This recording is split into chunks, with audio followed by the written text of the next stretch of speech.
baseball on Masson on a hot and humid night downtown. It's the Orioles and the Blue Jays tonight, opening up a 3-game weekend series. And hi, everyone. I'm Jim Hunter. The Orioles back at it following the All-Star break and looking to extend their winning streak to 5 consecutive games, coming off a 4-game sweep last weekend in Texas, and they did it with the long ball. 8 different Orioles homered over the 4-game series. All got started Thursday night when PA and Moore went deep. Then Corey Patterson and Fox, the comeback win on Friday. Marquez Jones and his tourists against Cliff Lee on Saturday. And then Miguel Tejada closed it out, a big insurance run in the victory on Sunday that capped the 4-game sweep. A home run in each of the 4 games, 8 totals. And of the 23 runs, 12 of those came in on the home run, 52% of the runs. And Jim, when you can get those runs in bunches, 1 swing, 2, 3 here or there, it really can help your team win and win consistently. In fact, that's how the Blue Jays have dominated the Orioles so far in the year. Yeah, they've won all 6 games, and they've done it via the home run ball, which is what they do better than any other American League team. 14 home runs, 12 of them solo. That's good news. The only home run for the Orioles, Miguel Tejada. They've been outscored 31-11. So tonight you have one of these classic teams. I mean, it's July, let it fly. I guess that's what Cito Gaston says. They've hit 21 home runs in their last 8 games in this month. And again, you got a sinker baller, Bergeson. If he pitches well, maybe that will be the right formula tonight. Yeah, hitters kind of weather here at Camden Yards tonight. The first game of the second half, first game of a 10-game homestand for the Birds. It's the Blue Jays and O's. Lineups and first pitch are coming up.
Five-Hour Energy.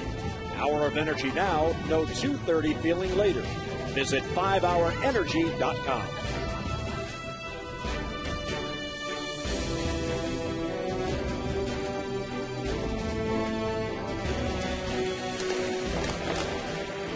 And back here at Oriole Park on this Friday night following the All-Star break, and we hope everybody had a wonderful All-Star break as the Orioles back at it tonight. Maybe the Orioles didn't want to take a 4-day holiday as they had won 4 straight games in Texas against the AL West leading Rangers, but back at it tonight to begin a 10-game homestand. Southwest Airlines starting lineups for the Blue Jays. Jays come in at 44 and 45. Fred Lewis, Yunel Escobar, and Jose Bautista with a veteran Vernon Wells in the cleanup spot.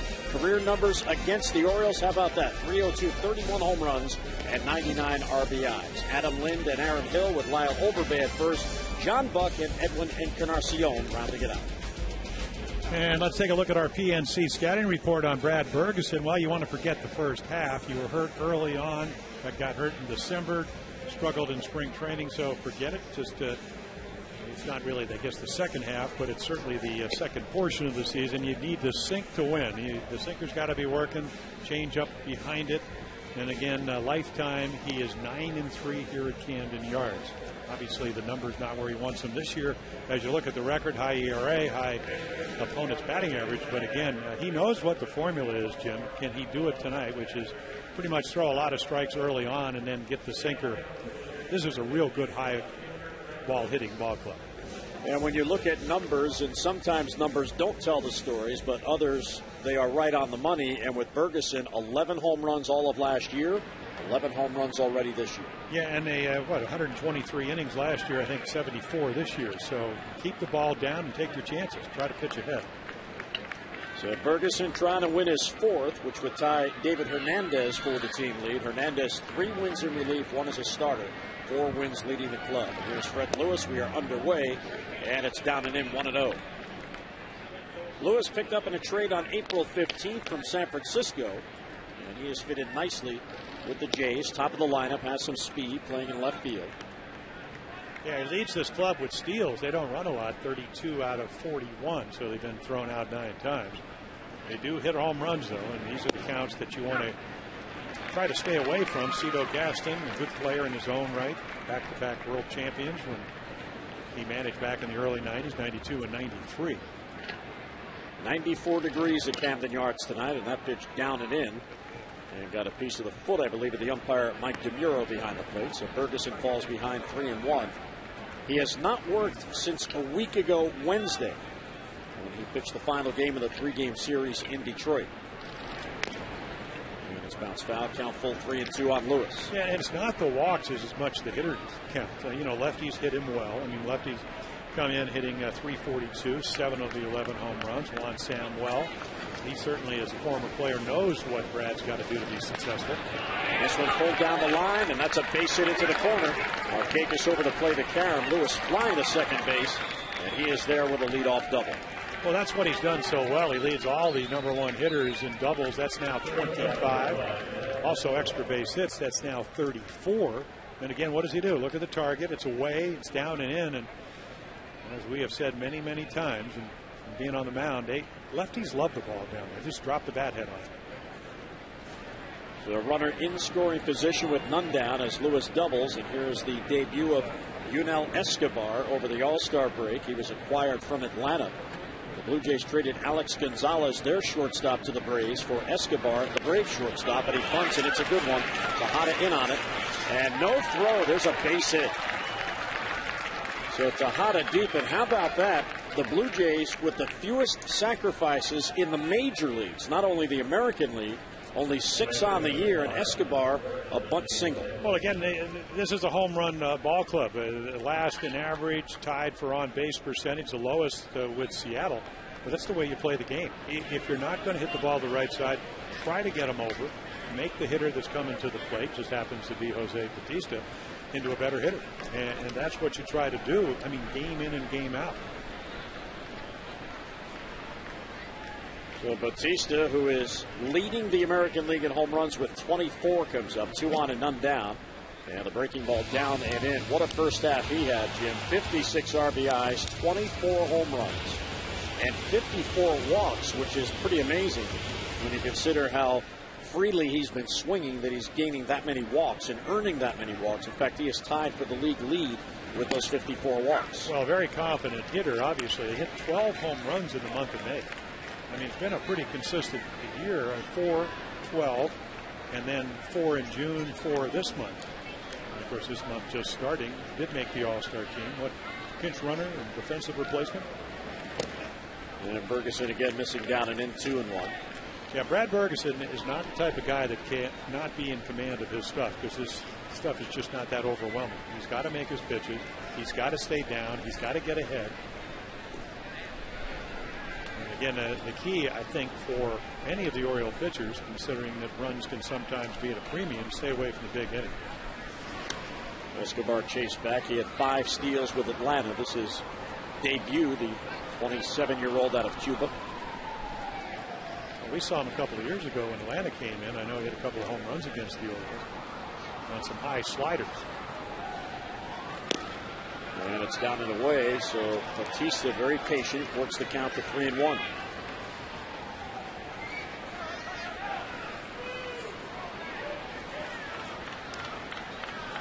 Lewis at third, he doubled. Escobar at first with a bunt single and none down. And time requested at the plate. Ferguson is allowing 15.7 base runners for every 9 innings he works. And that is a lot of base runners. Well, and that's why the ERA is over 6 runs a game. Foul back 3-2. See, you'll give up a run right here with runners at first and third to somehow stay out of the big inning. I mean, if you ever think that 1 run is going to beat you in the first inning, you just do a lot of bad things. You squeeze the ball, you're a little bit tentative, you try to be perfect. You're going to give up runs, just don't give up a bunch of them.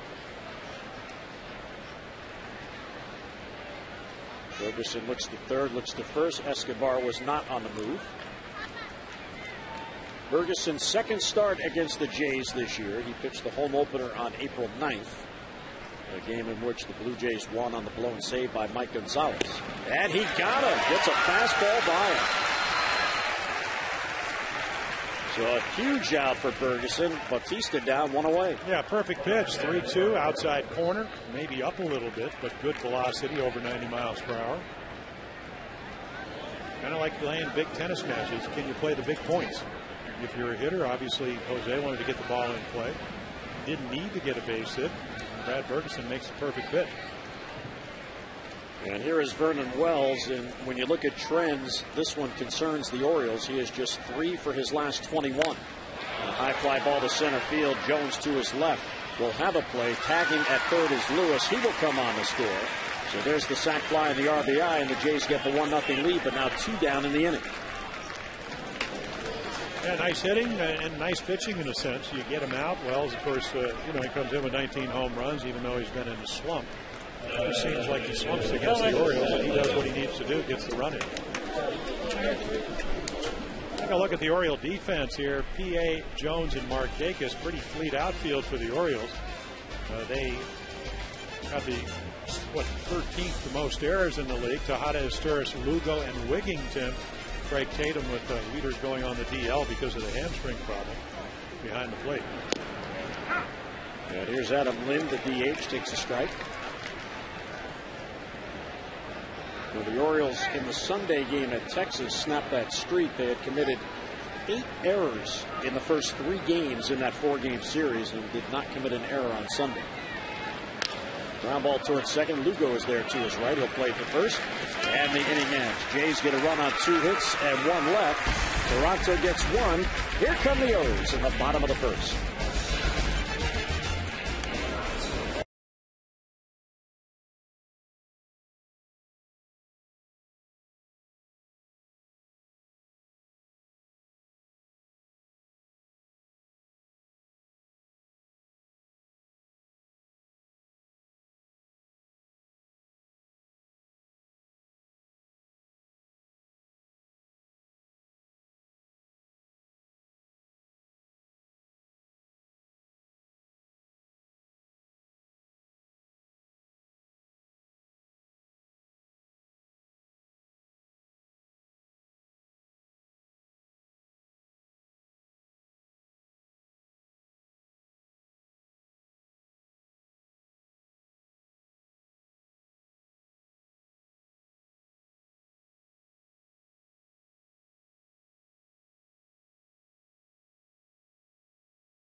Southwest Airlines starting lineups for the Birds, looking to make it 5 consecutive wins. Corey Patterson will DH, then Miguel Tejada and Nick Markakis.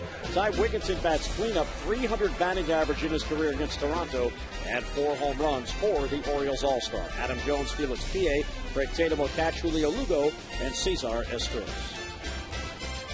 And our PNC scouting reports brought to you by PNC for the Achiever, and all of us lost 4 of the last 5 decisions, 3 in a row. It's really not about the stuff. And then Accidental Tourist, which that was a book and made into a movie here in Baltimore. He really struggles on the road. 4-2 at home, low ERA, under 3 runs a game. You get him in the gray uniform, not quite the same success. Romero, 25 years old, out of Los Angeles. But electric stuff. I mean, real good breaking ball, real good changeup, and be overpowering. There's the breaking ball right there, and it's right off the table. But his last 2 starts have not been good, and he's really struggled. I watched one of them when I was off last week, and he just couldn't make any good pitches, couldn't get ahead. Of course, his last 2 starts have been against the Yankees and then the Red Sox. Patterson pops it foul back to the plate. John Buck over near the on-deck circle has it for the out. And Patterson is retired, 1 away in the first. Take a look at the Toronto Blue Jays defense. Lewis, Wells, and Batista. Batista, of course, we had him, the Rule 5 guy. He can play all over. Encarnacion, Escobar, again, his first game as a Jay. Hill, Overbay, and then the All-Star John Buck, along with Wells, 3-time Gold Glover. They're pretty strong up the middle. Young pitcher, lefty, with electric stuff on the mound, and then a couple of All-Stars in center and behind the plate. Miguel Tejada bats now. 276 average. First ball swinging, fouls it off. Miguel brings a 4-game hitting streak into tonight's game. 1 hit in each of the 4 games in Texas. But how about the 3 walks on Sunday? We were hoping. We wanted to see history. He's never walked 4 times in a game in his career. We thought we were going to see it, but then he went and hit that home run. Around the second base, Aaron Hill is there. And they'll play at the first and 2 down. Of course, the Orioles preferred the insurance run, but Tejada hitting it out of 7th. Well, Nick Markakis right now may be the Orioles' hottest hitter. He brings a 6-game hitting streak into this game, and on the road trip, Jim, look at those numbers. Half of the season home runs came on the trip. Yeah, I think Mike Flanagan, of course, he makes a lot of great points, but one of the points was it just looked that either it was happenstance or whatever, but Nick started pulling the ball a little bit more because he's very, very content. They pitch him away, and that's the way he'll hit it. Of course, he does come in leading the American League in doubles. But so home runs don't tell you the whole story. I mean, driving the ball well, they pitch him away, he takes it. That's what good hitters do. He's batting .357 during his 6-game hitting streak, and of course he has hit left-handers very well all season long. One of the league leaders in batting average against left-handed pitching. He's at .380 on the year against lefties.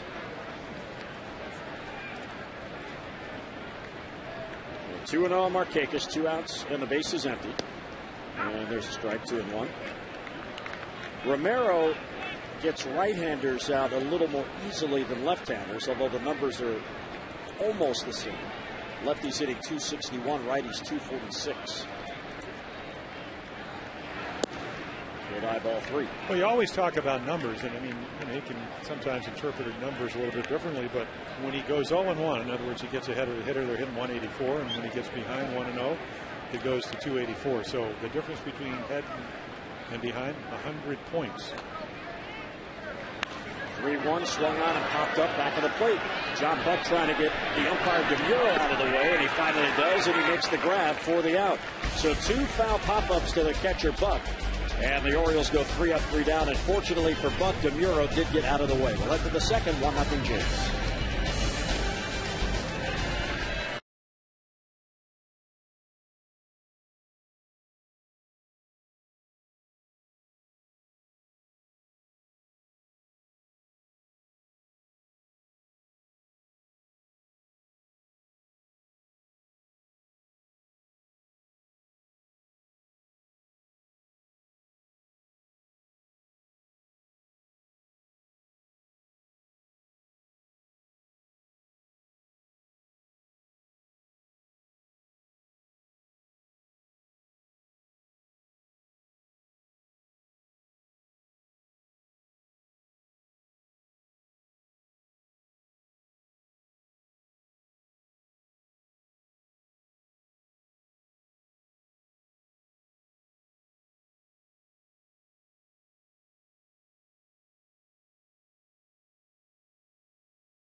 Flooring-free. Call 877-241-LUNA. And there is Nick Markakis tied with Josh Hamilton of Texas, each with 28 doubles. Then Bird, Cabrera, Longoria, and Worth, 27 doubles, so most doubles in the major leagues. Here's Aaron Hill against Ferguson.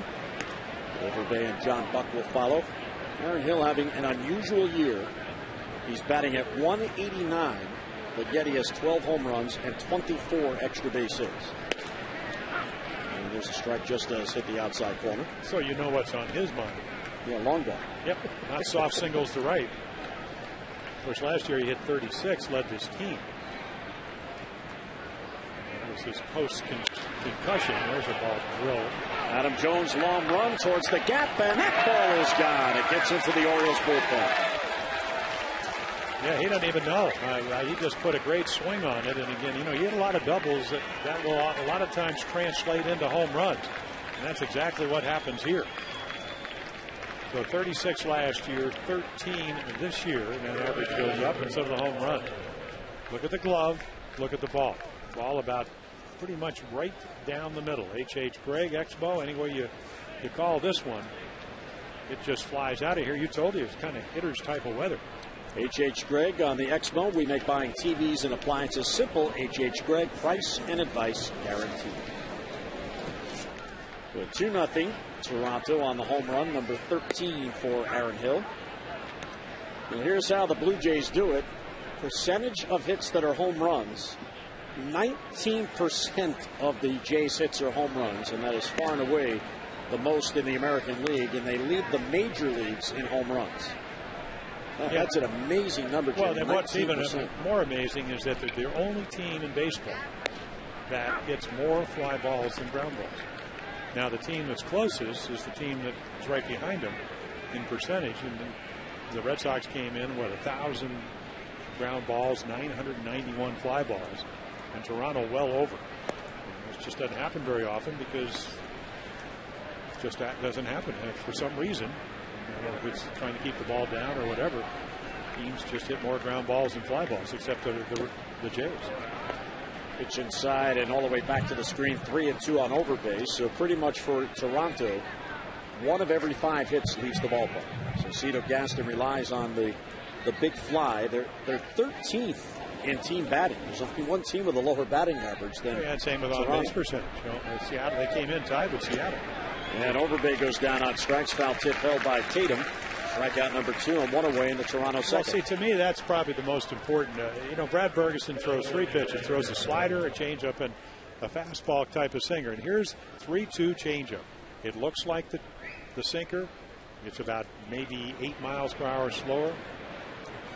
I think if he can establish that more, Cito Gaston talked about it, the changeup, a terrific pitch, very difficult to hit if you throw a lot of sinkers and fastballs. John Buck, first ball swinging, high fly ball to left. There's P.A. who's back in the lineup after the quad strain. And has it for the out, 2 men down. Fly ball out. And 2 away in the inning. Well, Ferguson tonight, his 14th start and his 16th appearance. And look at the streakiness, Jim, of the season. First 3 starts, 0-2, went back to AAA, then came back, won 3 in a row before settling down and leveling off, and 0-2 in his last couple of starts. Yeah, and this is the type of team that, as we've seen already, they can hurt you. I mean, Lewis led it off with a double when the count went to 3-2. 1-1 pitch, Hill hit it over the fence. But if you can make your pitches early on, and we've seen Brad do this in his last 2 games, very quick working because he throws a lot of strikes. But, the game up against, Wakefield up in Boston, 2 hours and 9 minutes, 2 hours and 7 minutes. This is the type of team to make quality pitches early on. You're going to get they're going to be aggressive.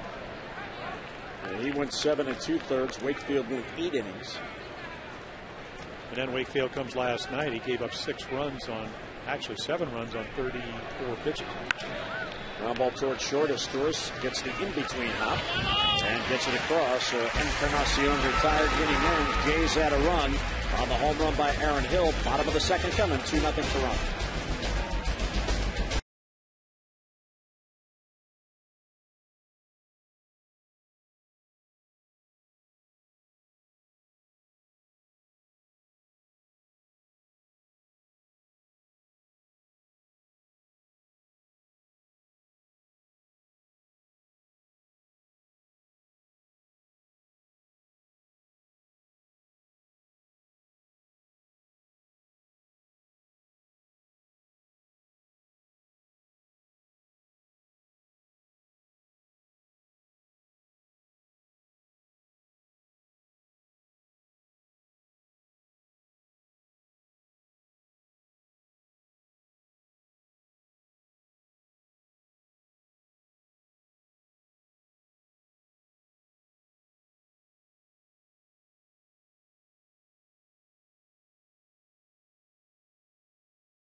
said he feels the All-Star break came at the perfect time because the Birds did need a mental rest. But Adam Jones said we need to pick up where we left off. He said the home run ball that they had in Texas was definitely an exclamation point to the wins, but he said it was the small things that really counted, things like getting runners in from third base and getting guys on base through things like walks. And he also said, most importantly, we had good pitching. And he feels like they can win when they have good pitching. But Adam said, as for me personally, I need to just choose to hit pitches that are balls that I can drive and not just hit and put into play. So that's what Adam's focusing on for the second half, Jim. All right, Amber, thanks very much. Ty Wigginton leading off 0-1. And Wigginton will be followed by Jones and Felix Pie. And as Amber points out, Jim, when you're getting the long ball with regularity, instantly you have offense. Instantly you have scoring. Yeah, and then also you get two rookie pitchers, as that ball's grounded to short, that hold Texas in third in runs to 1 run in each game. That's a great combination. Well, the Orioles pitching, without a doubt, really came on in that Texas series. Check out the numbers. 4-0 with 3 saves and a 2.19 ERA combined. And look at those bullpen numbers. Just 2 unearned runs in that 4-game series. And Tillman and Arrieta won the last 2 and combined for an ERA of 0.66. And what makes it even more impressive is that Texas came in with one of the best, if not the best bullpen in the American League. And they were able to get to them. You know, again, the Patterson grand slam and then the home run by Jake Fox off of Dustin Nippert. So, some big early wins to get to Arrieta until Tillman beat Cliff Lee. How many people thought that was going to happen? So the Orioles, if Ferguson can win tonight, would have wins by a starter in 3 straight games for the first time since the final weekend of last season. As Jones takes 2 tight. And to give you an idea of the turnover, the 3 starters that won those games were Chris Waters, then Jason Birkin, then Mark Hendrickson. Of course, Birkin and Hendrickson are still here. They're just out on the bullpen. And Birkin, probably the most valuable pitcher of the first half. He easily could have made the All-Star team. Where is Jason? What a turnaround he's had. They found a nice little niche for him in the bullpen. 6-12 as a starter. Lights out when he comes in. I think the big question is, don't want to overuse him. It's been that effective. 1-2 on Jones, 1 out and none on. And that's down and in. 4 in a row retired by Romero to begin the game. He was the Jays' first round pick in 2005. The 6th player taken in that draft. And he showed that last year. He won 13 games. Brad Arnsberg was the pitching coach. He said he reminds me of Johan Santana. And the reason he said that, a good changeup. He missed with it. Back to back, misses with a changeup, but he throws in the low 90s and maybe has a better breaking ball than Santana. Of course, Santana coming off elbow surgery. A 3-2 pitch to Jones, and it's a called strike 3. Jones thought he had ball 4, and Mike DeMuro rings him up. So Jones is down, first strikeout for Romero, and 2 outs in the Orioles second. Yeah, take a look right here. I mean, the borderline perfect pitcher's pitch if you're a pitcher, and if you're a hitter, you want it to be called low or outside, and it's not. So DeMuro gives Romero that call. And 2 down. Here comes Felix Pie back in the lineup. After straining his quad on a swing. And here's a bouncer towards second base. To his right is Hill. Turns and got him as Pie hustled down the line. So the Orioles go 3 up, 3 down for a second consecutive inning. Third inning coming up at Camden Yards. 2-0 Toronto.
Southwest.com. Grab your bag. It's on. And by Mercedes-Benz. Experience truly great engineering today at your authorized dealer. Beautiful flowers at Camden Yards. It's hot weather, 94 degrees at first pitch. The flowers, they're just looking for the drinks of water. That they are. There's Fred Lewis leading off. He doubled and scored. Leading off the game. Takes down and in 1-1. Well, you talked about coming over from the Giants where he was expendable, even though he's had some good years in the National League. But impact the leadoff guy. And again, Brad Ferguson trying to get ahead of him. He did, and now he's falling behind. Anytime you run the count to 3-2 like you did, you got to throw a strike. He jumped on it for a double. And there's a base hit to right field. So he's 2 for 2. Markakis over. This time Lewis is held to a single. So third straight inning, the leadoff man on for the Jays. Sunday, first 10,000 kids 14 and under in the finale of this 3-game series against the Jays receive a replica Orioles batting helmet. So gather up your family and enjoy a great afternoon of Orioles baseball. For tickets, 888-848-BIRD or get online at Orioles.com. And that was a perfect example about what you have to do as a major league pitcher. That was a changeup in a hitter's count, but it wasn't a good changeup. It was in the middle of the plate, and Lewis singled in the right. And that's the big difference. You know, you talk to all the advanced scouts, and they will tell you that AAA is now like AA used to be. 1 or 2, maybe, if you're lucky, 2 or 3 good hitters in the lineup. Totally different up here. So again, you can use all your pitches, but at the end of the day, you still have to execute. You have to make quality pitches with them. Here's Escobar. Tatum throws behind the runner. Getting back in is Fred Lewis. Well, he just got a huge running lead, and that's if you're Brad Ferguson, you know, Craig Tatum, who throws well, doesn't want that to happen. So he's trying to time Ferguson. They don't run very much on him, but you know, and there's that running lead. Probably could have stolen it, but he doesn't go, even though he is 10 out of 13. Runner goes, pitch is swung on and fouled off. So with a 2-0 lead, Cito Gaston puts the runner in motion, and Escobar trying to hit behind him fouls it off. Well, the book on Yunel Escobar is that he's complacent. He doesn't run balls out, which is hard to believe when you come out of the Braves organization. You're playing for Bobby Cox, who's one of the great managers, going to eventually be in the Hall of Fame. And of course, Cito says, "I'm going to just kind of watch, and I will make my own decision." And Escobar says, "I'm not that type of player." So we'll see if that's really the case. 0-2 pitch, he lays off, and it gets right through the legs of Tatum, and that will allow Lewis to get to second base. Well, the little things, you're down 2-0. They're trying to advance the runner, and this is a ball that's got to be blocked. And it isn't. Now, they'll probably call that a wild pitch because it bounced, but where Jeff Dax, the bench coach who works with the catchers, he knows that ball should have been just shuffled out in front of you. Double play would still be in order. And now the case is not. Escobar is going to try to get him over to third. Just the little things. He talked about it. That's what Adam Jones and Amber was talking about it. The little things. Do you throw strike one? Do you get the first hitter off? Do you block balls? 1-2 on Escobar. Bunt single his first at bat. There's Lewis at second base with none down, and he wouldn't chase. 2-2.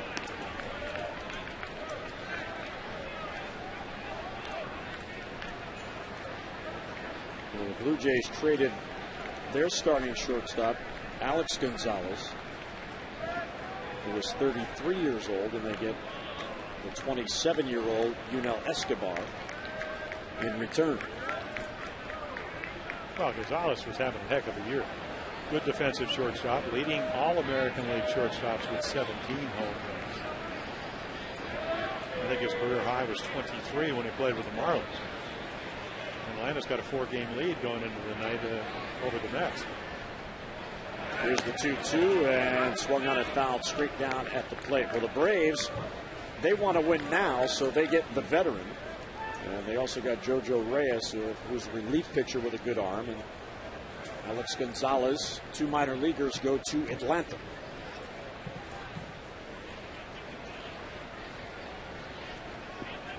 So Escobar trying to at least advance Lewis to third, as Lewis gets to second base. And It's outside ball 3. So he's trying to entice him to chase the pitch, but it's too far off the plate. Yeah, that one wasn't quite as good as the 1-2 pitch, but I always thought when you make a good pitch, as he did earlier in the count, and the guy just kind of gazes at it like he knows it's coming, usually he's seeing the ball pretty well out of your hand. Doesn't mean you don't throw another one, but it better be pretty good. And it's down and away, ball 4. So the single pass ball, now a walk, and 2 on with none out. Well, we've seen this inning what big league hitters can do. You know, Lewis hits a good pitch, 2-1. It's a change up in the middle of the plate. He makes some good pitches, but they're off the plate. If you throw that pitch for a strike, you maybe strike him out, or keep him from advancing the runner.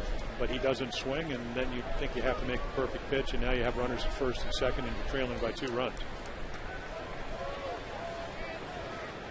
Well, here is Jose Bautista. First and second, none down. And it's fouled back just to our right. Now, the good news about Jose Bautista, if you're Bergeson, is he's going to be swinging.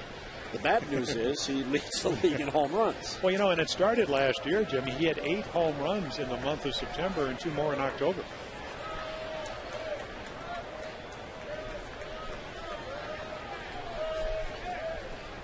Ferguson checks Lewis at second. The 0-1, breaking ball down and in. And appeal to first, no swing, says Jim Reynolds. Well, he's a very, very good high fastball hitter. You saw that from the first swing. But just like we saw with Escobar, can you get your breaking ball?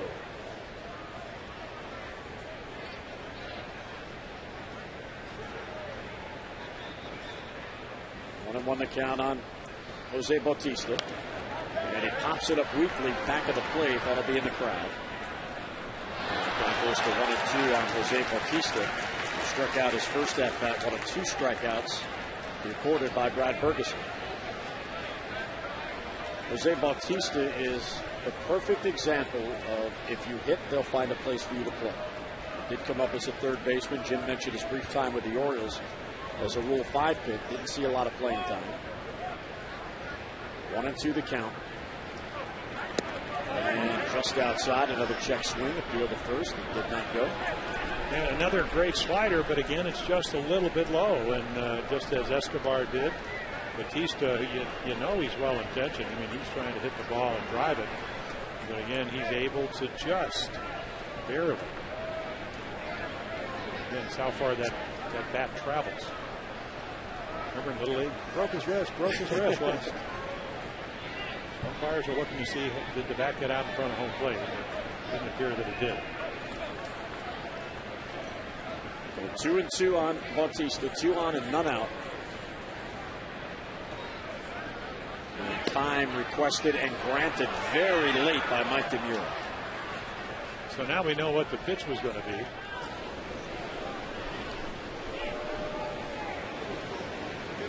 Ferguson was staring at Fred Lewis at second base, trying to prevent the larger secondary lead, and a very late time request and grant. All the player could do there is hold up his hand. It's up to the umpire, and DeMuro let him have the timeout.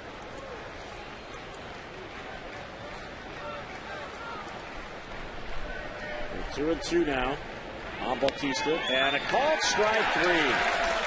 On the inside corner, Bautista's rung up. That is strikeout number 3 and 1 away. Yeah, I think he thinks, and again, a steady diet of breaking balls. Let's see if this fastball hits the outside corner. Certainly close enough to get the call. So again, how do you play the big points? Terrific pitch at 2-2 to a guy leading the American League in home runs. He's still going to go back and say that ball was in, but wasn't in enough.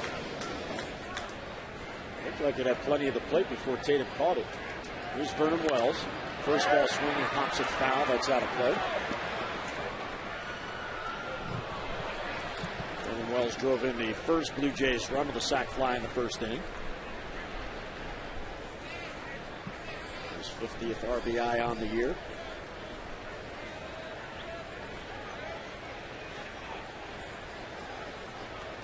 Ferguson has been pitching from the stretch a good part of this game. On the attack with a fastball. Well, that certainly will get your attention. Everybody kind of diving to protect that outside corner, and then he throws one of those 89-mile-per-hour balls. He gets under, drops his arm, and Vernon almost ran into it. Lewis at second, Escobar at first, one down. Toronto trying to add to its lead. Striking the outside corner. And 1-2 on Burnham Wells. So he fouls off a pitch, has one come under his chin, and then Ferguson hits the outside corner. Oh, it's pitching. Where's this one going to be? Broken bat fly ball, shallow center field. Charging in is Adam Jones. Out is Asturias, and Asturias has it for the out. On the broken bat, and two men down as Wells pops up in shallow center field to Cesar Asturias. Now you're down 2-0. You need to get some out. So let's take a look right here. High slider, fouls it away. There's a zoom ball up and in. There's a pitch you talked about, Jim, to get you into a pitcher's count. And then he makes another good pitch and gets a soft line drive, or a little pop-up. Nice play by Asturias, because Lugo kind of got out of the way. And Adam Jones wasn't going to catch it. The bounce up to Lyle Overbay. Toronto had two on with none down. Now first and second with two men on. Or Adam Lind, excuse me. One left-handed batter ahead of myself, and there's a base hit to right field. Charging is Marquez. Lewis being sent. Here comes the throw home. It is off the plate, and sliding in safely is Fred Lewis. So there's a two-out base hit for Adam Lind, and the Jays now have a 3-0 lead, a run in each of the first three innings. Well, very aggressive base coaching right here, because this ball's hit sharply. Slider that's up in the plate, sharply hit to right. And again, how many times? 4 days off, you don't throw a lot out of the outfield. And again, now Brian Butterfield saying, you know what, I'm going to just see if Marquez can make the perfect throw. I have a speedy runner in Lewis. He'll throw tails, and he's got a 3-0 lead. And Rick Kranitz out for a visit. So the second hit in the inning. And Toronto now with 5 base hits off Ferguson in 2 2/3 innings, and they've added a run in each of their at-bats. Well, you made a great point about getting leadoff batters on. We tell you year in, year out, the number's close to 50% when it happens. Well, here's Aaron Hill, who led off the second inning, and he went all the way around the bases. He pounded this ball to the Orioles bullpen. Yeah, it looked like it was going to be a double off the wall, and it just kept carrying. Made it 2-0 at the time. Ferguson gets ahead 0-1.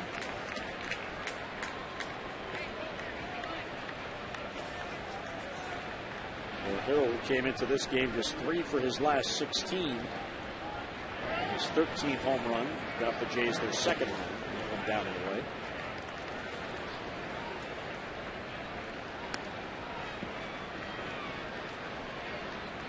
Pretty obvious that if you play for Cito Gaston, he likes to have his hitters have a plan. And the plan is to make Ferguson establish the breaking ball, which he hadn't really been able to do. And when it's up, like Lynn did, hit it. Hard hit ball towards third, backhanded by Miguel Tejada.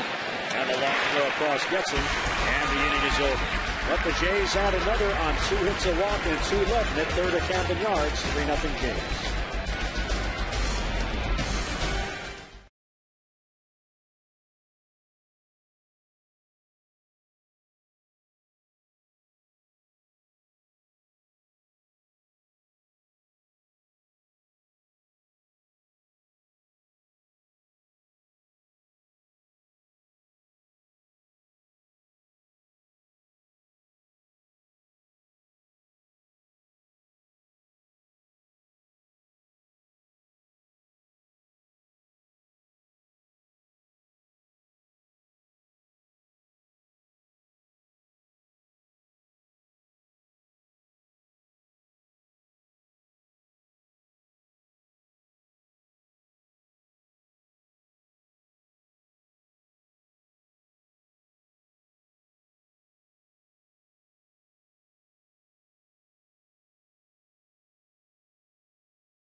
refreshing taste of lime.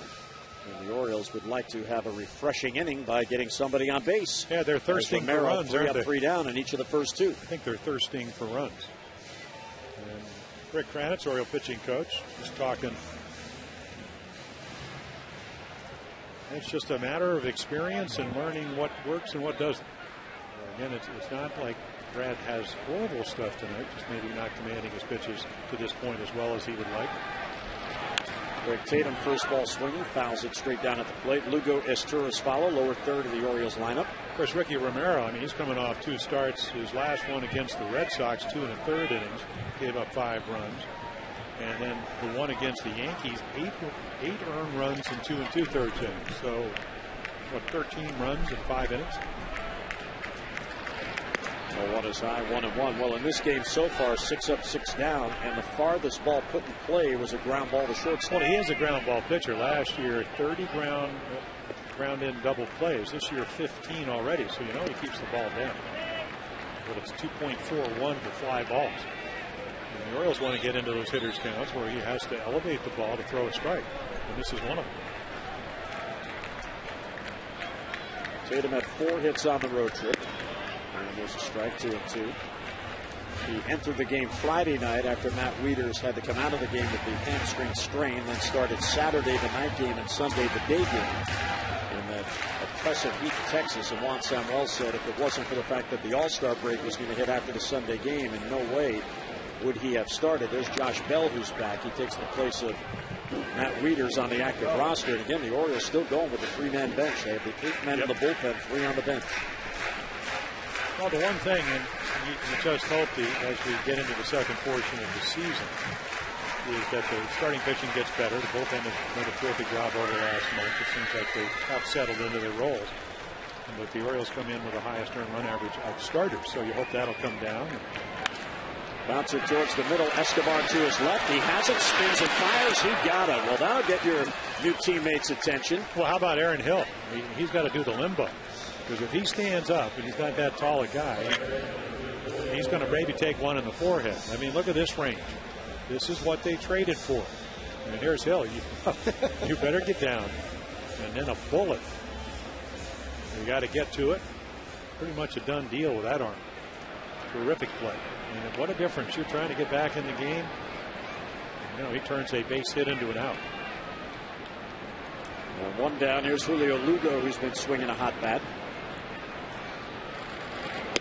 And as is the case, when you keep getting base hits, the manager tends to write your name into the lineup. First tonight with a lefty on the mound, he gets the start. Scott Moore's been playing some second base as well. Strike, 1-1. Yeah, Julio, for the most part of the year, against lefties, has always been over 300. You know, at one point he's hitting, like 118 against right-handed pitching. That number's into the 200s now. He's done a nice job. Sharply hit and a foul ball down the line. You know what you're going to get. A little bit of speed. You're going to get a guy that doesn't hit him for a lot of power. But the average has been there.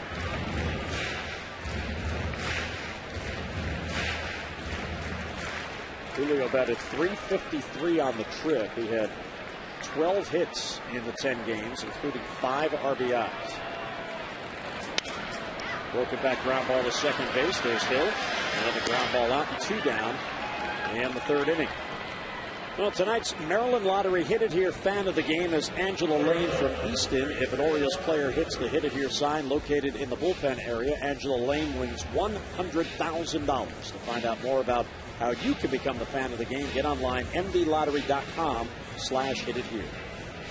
That'd get me across the Bay Bridge. You know, pick up that check. I'd go.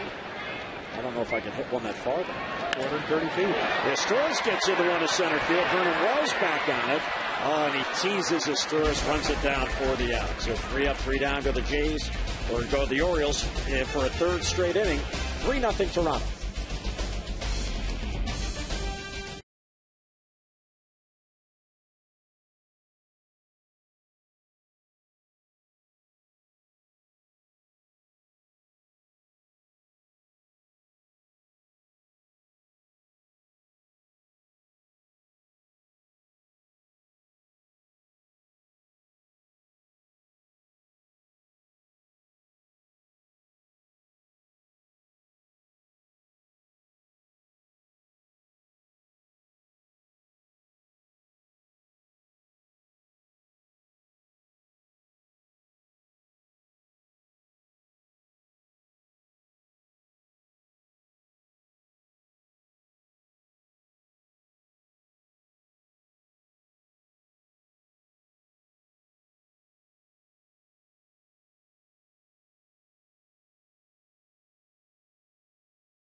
Cheever in us all. Twilight downtown, 3-0 Jays are running each of the first 3 innings. In the opener of this 3-game weekend series, Orioles following the All-Star break with a 10-game homestand as Brad Bergeson looks for his 4th win on the year. And this is outside to the leadoff man Lyle Overbay. John Buck and Edwin Encarnacion will follow. Yeah, Overbay working on a 7-game hitting streak, 10 for his last 25, maybe 26 after the strikeout.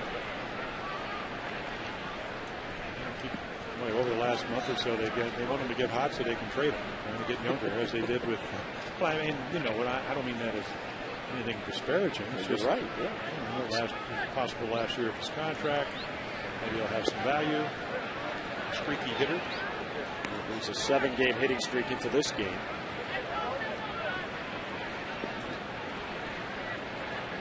Ferguson falls behind 3-0. And it's a 4-pitch walk, and that one goes all the way back to the on-deck circle. So the second walk, and for the 4th straight inning, leadoff man gets on. Fans, due to a vendor error, tomorrow the replica Brooks Robinson jerseys will not be available for distribution. However, the first 25,000 fans 21 and over receive a Brooks Robinson t-shirt presented by Real Street Staffing. Plus, the same 25,000 fans will also receive a voucher good for the Brooks jersey once they arrive later this season. The Orioles apologize for any disappointment and any inconvenience. For tickets and more details, 888-848-BIRD or online at Orioles.com. John Buck, first ball swinging, base hit in the left field. So it's been that kind of an inning for the Jays as they just follow what they've done the previous 3. And for Bergeson, just like last inning and just like in the first inning, first 2 batters in the inning get on. Yeah, and what happens again, you know, as we look at Mark Edmondson, this is the last thing that wants him well. I mean, the second portion of the season, once you started to get deeper into the game, which is what happened down in Texas, save your bullpen. But again, you have to do what you have to do. You walk somebody, you want to be aggressive, you throw a first pitch strike, and Buck is waiting for it. And this guy, he swings at the thrown ball. High ball hitter with power. And he pulls it foul. Well, no doubt about it. Well, he's up there to do. He's back from a stay in AAA to find his stroke. He's been batting at a .310 clip since coming back. Overbay and Buck are the runners. Overbay at second, Buck at first. Good breaking ball there, and it's 0-2. See, Brad, in fact, all the Oriole pitchers know how to get Encarnacion out. They did in AAA. He went down for 7 games. He went 14 for 42. That's 438, and hit 3 home runs and 13 RBIs. Let's get him back here. 2 pitches outside, so he was angry at getting demoted and took it out on the baseball. No, AAA is not as good as the big leagues. He needed a player. Well, then there's that. Yeah, that too. And he probably got a lot of first ball fastballs. See, again, we could bring anybody here in the stands up here to the booth. We could say, this is how you're going to get Edwin out. You're going to keep the ball down. You're going to get him out with breaking balls, quality breaking balls. Brad knows that. The key to pitching in the big leagues, can you do it? Got ahead. Finish him off. Get a double play ball. Ground ball to third. There it is. Tejada to second, 1. Lugo back to first. There's 2. And that one nearly put a hole in the glove of Miguel Tejada, but they turn the double play. Overbay ends up at third with 2 down. That's the other part of the equation. And this ball is singed right there, right to him. Pretty automatic if you catch it. There we go. Little side straddle. Get it to Lugo. 1 pitch, 2 outs. That's exactly what Brad Bergeson needed. The runner at third and 2 down, and here's Fred Lewis up for his 3rd time already. He takes ball 1. Lewis has doubled and scored. He has singled and scored. 29-year-old left fielder. Served the other way, foul. 1-1 the count. Bergeson is averaging just 3 strikeouts per game, which is okay if you get the ground balls. He is also allowing 3 walks per game. Yeah, what happens, though, is if you do get those runners at third base with less than one out, it's tough to get out of those innings. Here's a bouncer towards second base. Lugo waits on the hop, and he'll get it to first. So a good comeback for Ferguson. A walk and a single, 2 on and none out, and he gets out of it. Bottom of the fourth coming. Birds down by 3.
A question as Mr. Vacation is back with us. Let's see if he can get one going tonight. How many teams did Juan Samuel play for?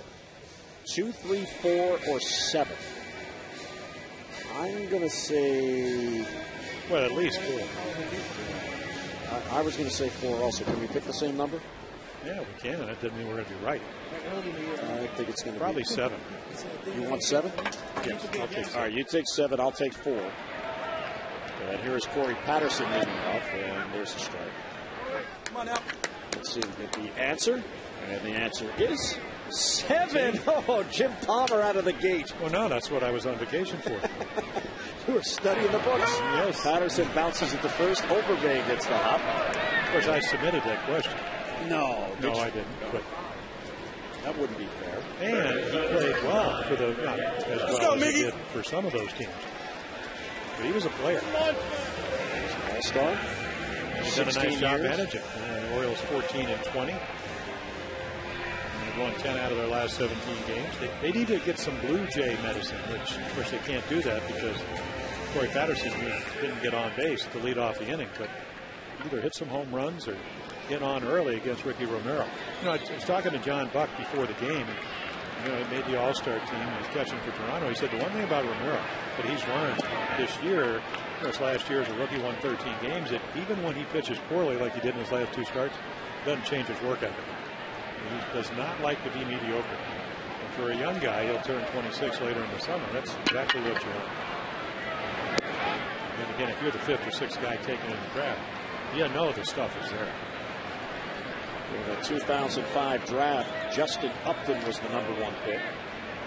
And Alex Gordon went to Kansas City. He's now in the minor leagues. Coming in outfield. And that's low 2-1 on Tejada. Ryan Zimmerman went #4 overall to the Nationals. Then Ryan Braun went #5 to the Brewers. And then Romero, #6 overall. Romero pitched in college at Cal State Fullerton. Look at this. He settles down. If you look at those numbers, but that means it's going to happen tonight. Not a pops it well. The Orioles, 10 batters into this game, still have not hit a ball out of the infield. Well, again, he can keep the ball down with the best of them. For every fly ball, he throws 2.41 ground balls, and that's why last year 30 double plays, this year 15. You know, even on his way to winning, going 13-9 last year, more hits than innings pitched, but you can do that if you can throw the ground ball for the double play. 2-2 on Tejada. And it's low ball 3. 6 ground ball out so far. He has 1 strikeout. And 2 pop fouls to the catcher. The only ball put in play of any distance was the Asturias fly ball out to end the third. Back into Vernon Wells in center field. He was playing shallow and easily went back on it. Yeah, Bruce Walton was their bullpen coach for years. Long-time coach for Cito Gaston. Came back when Cito did. Not protecting the outside corner, fouls it off.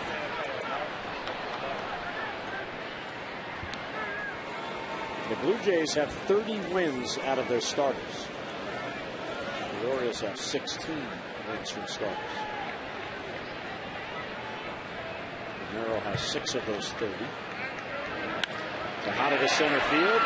Right there is Vernon Wells, and he has it for the out, so 2 down. And on it goes for the Orioles. Yeah, Miggy hits it right on the nose. And Wells, of course, won 3 Gold Gloves. He just kind of ducks a little bit. And the reason for that is you want to see what the spin on the ball is. And he's able to read it right off the bat. Pretty easy play for him.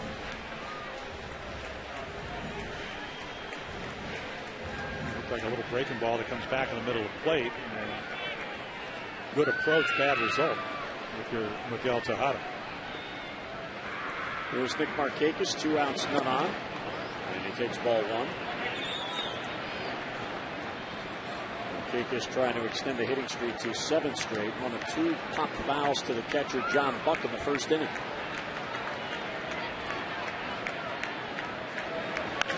Now ball to second base, and Hill plays a funny hop.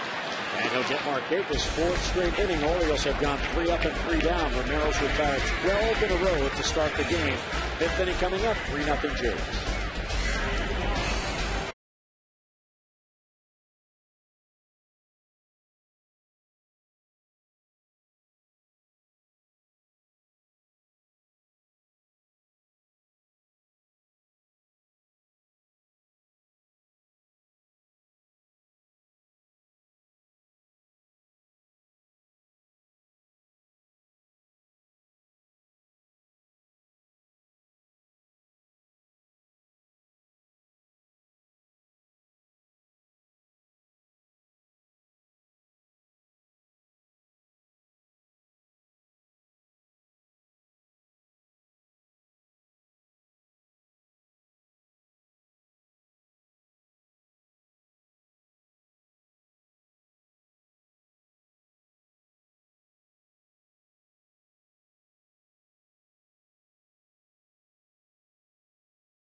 Celebrate the world we share. Oriole Park at Camden Yards, 3-6-0 for the Jays. Nothing across for the Orioles. First ball swinging is Escobar. Hits it to Tejada. 1 pitch, 1 down. And it's Toronto 5th inning. So for the first time tonight, Brad Ferguson retires the leadoff man. And how did he do it? He made a pretty good point about it. It's been a while since he pitched. And right there, good sinker. When the ball sinks, even if you're looking for it, if you don't make it up, you're going to hit a lot of ground balls. And that's exactly what he does. There's Jose Bautista, and he takes a strike. He dropped the bat head to show bunt. Maybe just to put the thought to Tejada's head, he isn't buying. He's still deep at third base. Down and away.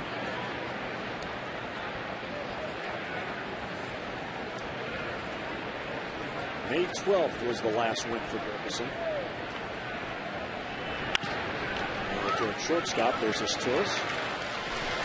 2 quick outs in the Toronto 5th inning. Yeah, another good sinker. Well, a lot of times when you get 9 days, 8, 9, 10 days between starts, and that's been the case because of the All-Star break, and you overthrow a lot of pitches, and you don't allow it to sink. It just doesn't come out of your hand. It's harder to find your release point. You certainly found it on the last 2 hitters. And it's all about you pitching well, and then if you don't pitch as well as you'd like, offense. Hard hit ball. There's a base hit in the left field. So Vernon Wells' first ball swinging. Blue Jays aren't waiting around this inning.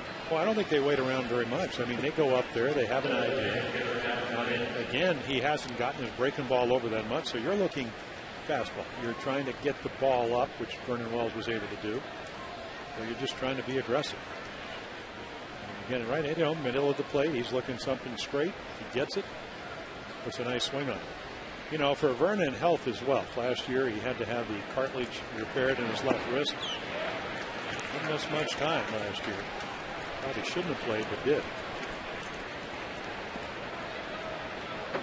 Swinging strike by Adam Lind, who has a 1 out of 2 night with an RBI single. Base hit by Wells, the 7th by Toronto in this game. The Orioles have not yet had a base runner.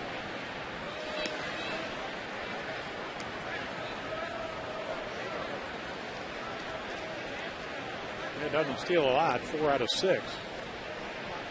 I think I would be very surprised if Cito Gaston takes the bat out of Adam Lind's hand.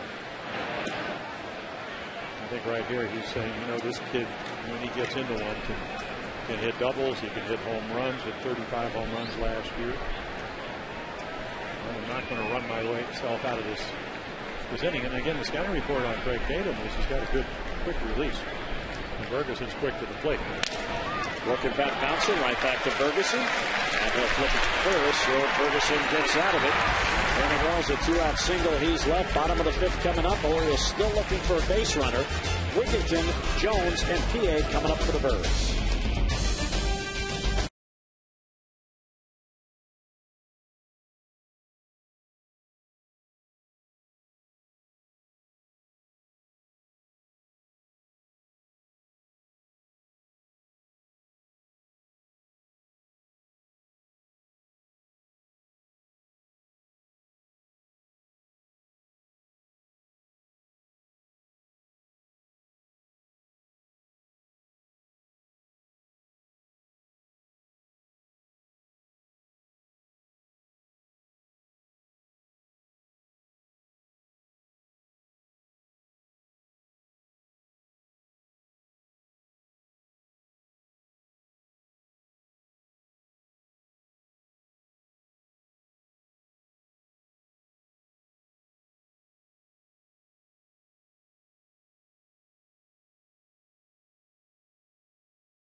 And 2 hours before and 1 hour after each Orioles home game.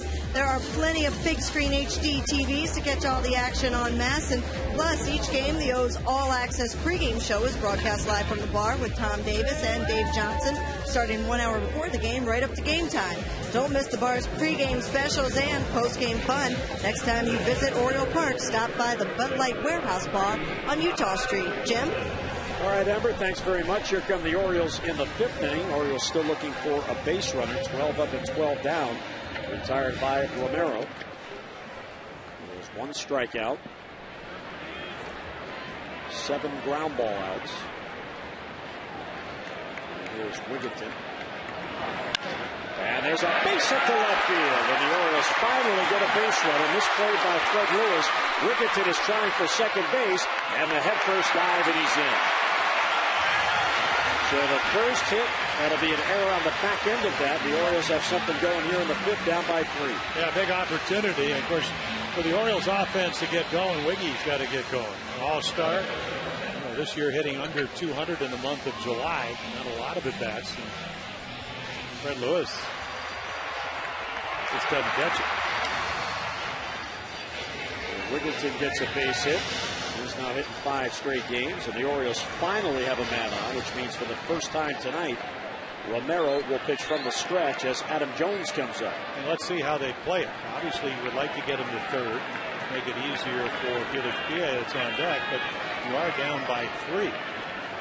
All I know is that most likely, if you do get the runner at third, you play your infield back because the lead will be 3. So we'll see what the approach is here. Jones takes ball 1. He was called out on strikes his first at bat on a pitch he thought was ball 4. He started down to first base, and Mike DeMuro called him out. Adam had a real good road trip. He's got a 3-game hitting streak working. And there's a changeup for a strike. 1-1. Yeah, look, you were talking about getting key hits at Boston. When we talk about runners in scoring position, and this is why the offense has gone up. They hit 6 out of 18. At Detroit, not so good. Of course, they didn't win. And then at Texas, they sweep. But again, the home run ball made up for the times they didn't get guys in. That average is all the way up to 231 as a team, which is not great, obviously. The league average is usually about 268. I think it's a little bit lower than that this year. But when you started out, about a month ago at 213, you're making strides offensively.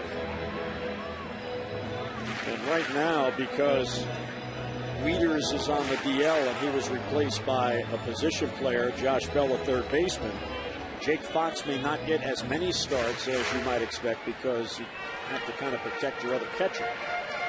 Yeah, unless you start him. And right. Of course, Tatum a better catch and throw guy and get more of a bat. You're hoping that Luke Scott will get back at some point. Well, 3 home runs on the last road trip. There's the 1-2 to Jones in the dirt. Well, Luke is finally playing in some games. He's with the Gulf Coast League Orioles, as is Brian Roberts. I saw Brian was like 7 for 9 now. He's doing well. Going to go to AA Bowie, I think, for next week, Tuesday or Wednesday. The speculation is August 1st.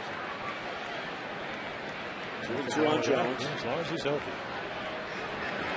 And he got him. Swung late at that pitch that was up. And Jones 0 for 2 with a couple of strikeouts and 1 away in the Oriole 5th.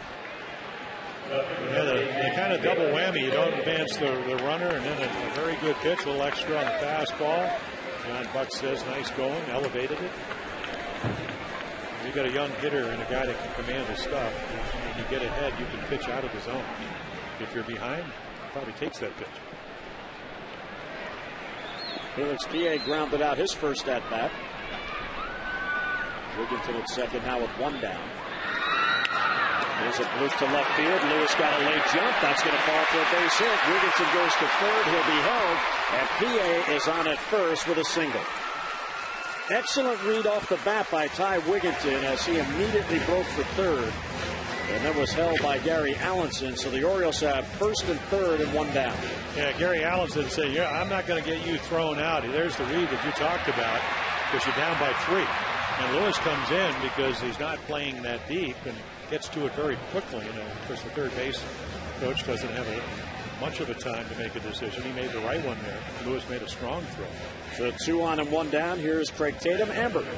Well, Jim, Craig Tatum knows his job has changed now that he is filling in for Matt Wieters until July 25th when Matt is expected to come off the disabled list. He knows that he was supposed to just play defense and call a good game filling in for Matt, but now he knows he has to put up some offensive numbers in his absence. And mostly for Craig, though, he's going to have to get used to playing consecutive days as a catcher. He has never done that before this past weekend where he played Saturday and Sunday in the major leagues. He will be spelled, though, by Jake Fox every couple days. That's what Ron Samuel said. We'll see Jake Fox start on Sunday, then again on Wednesday. So this could also change the way that the Orioles use Jake Fox. Remember, he's been a factor off the bench as a pinch hitter, but now the Orioles will hesitate to put him in because they need him as a backup catcher. So it does change things having Matt Wieters out, Jim. Yeah, and Amber, in Texas the other day, tossed to first by Romero to chase P.A. back. In order to have Fox and Tatum play at the same time, what Juan Samuel did was he put Fox at first base and DH Wigginton. That way, if anything happened to Tatum, Fox was already in the game defensively. And Richard Tatum is outside as John Buck looks Wigginton back. Well, what you could do, of course, also is that if you want his offense, talking about Jake Fox, you can DH him and then lose the DH if you had to. It's obviously not something you want to have.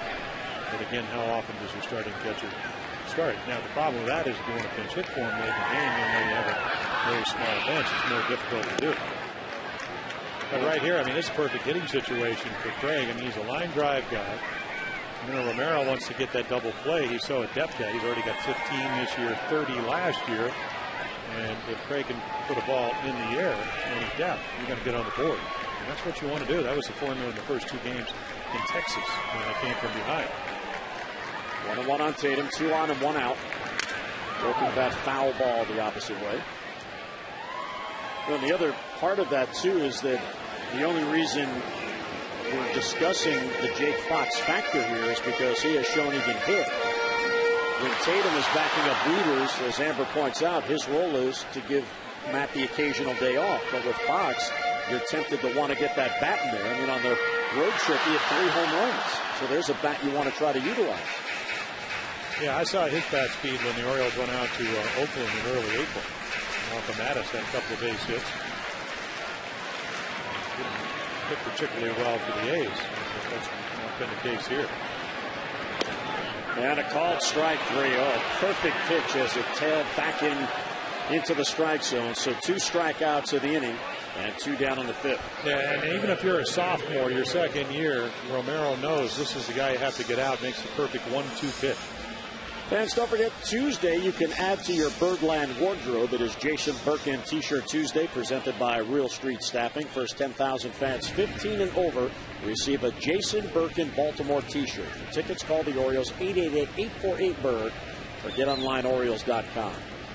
Does Jason not know that it's in the mid-90s? Got a jacket on out there? Trying to keep that arm warm. Got to be warm. There's a bouncer towards the hole. Diving right down, but a run will score. There's a base hit for Julio Lugo. Aaron Hill got to the ball and knocked it down, but it's a 2-out base hit for Lugo, and the Orioles get on the board.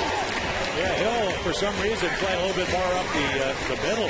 Lugo hits the ball to right field. Pretty good pitch right here. He just goes with it. Routine ground ball, except nobody's playing there. Aaron Hill's going to try to get to it. You can see him more shading up the middle, so the Orioles, they get the 2-out base hit.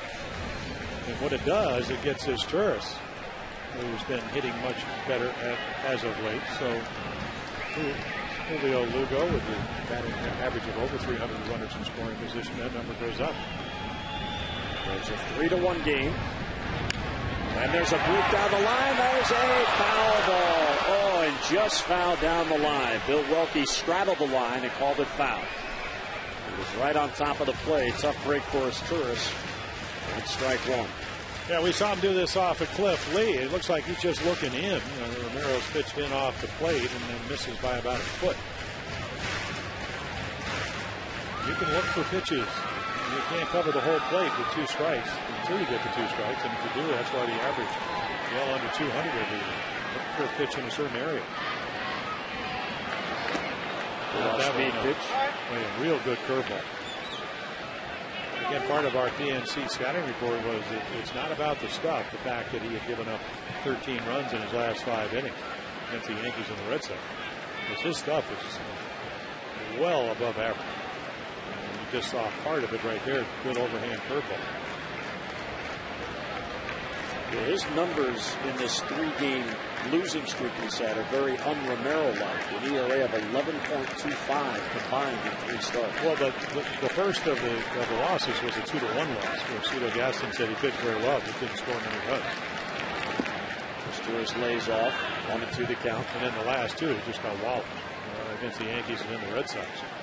That's pretty easy to do if you watch those 2 teams play.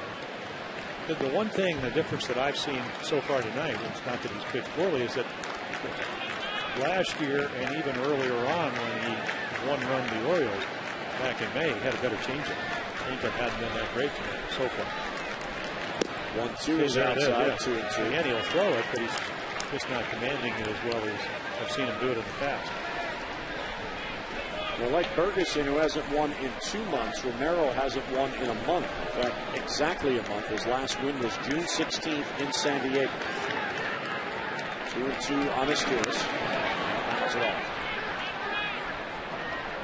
He won 13 games last year. They got him over 5.5 runs a game. This year, even though they do hit a lot of home runs, that run support's down to 4.33. And it's similar with Brad Ferguson. Ferguson got well over 5 runs a game last year. This year it's about 4.3. So precipitous drop in run support. 2-2 is low ball 3. Good at bat by his Turris. After 2 pitches, it was no balls and 2 strikes. So the Orioles get a break here. The runners with good speed will be off with the pitch. PA from second. And Lugo from first, full count with 2 men down. Yeah, they really play him shallow in center and in right. So any ball up the gap and left field with 3 and 2 could score 2 runners. 3-2 is foul back. Jim mentioned Asturias and his hot hitting. He had 10 base hits on the road trip, including his first home run. Yeah, just inside the foul line off a Cliff Lee.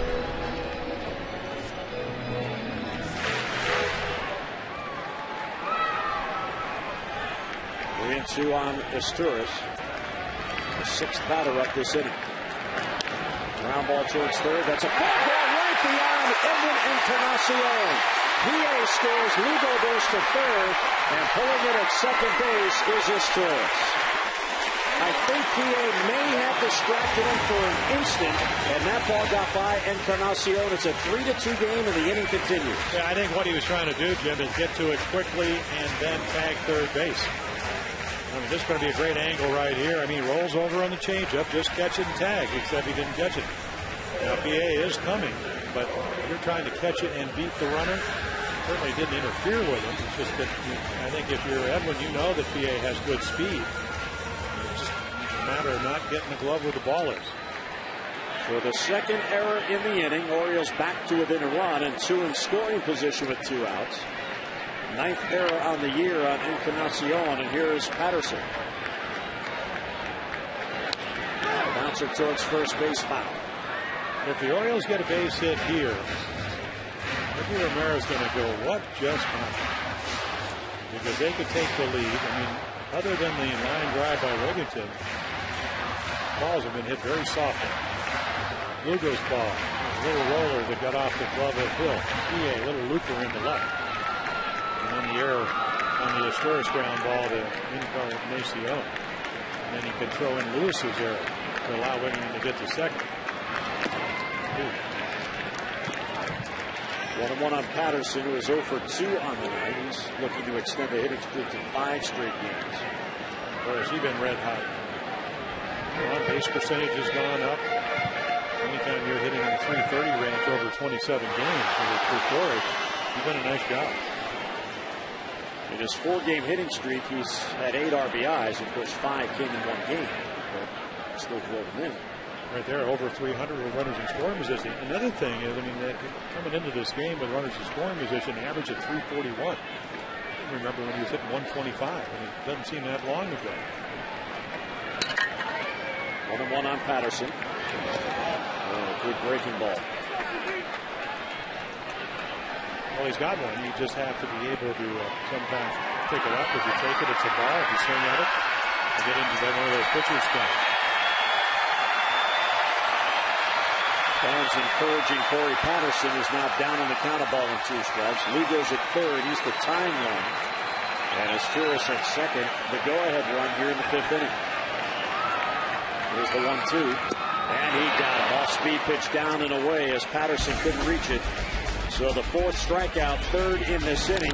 But the Orioles get a couple of breaks. They score 2 to get back in it. We'll head to the 6th. 3-2 Toronto.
couple of jams inexpensively. All of a sudden now, Jim, back in the game. Well, yeah, last inning, 3 ground balls for the 3 outs. So, again, a little bit of a struggle early. You talked about the fact it's been a while. He last pitched on the 7th of July. So, hopefully, he will be able to keep the Orioles right there as they climb back into this game. A little bit of help from the Jays.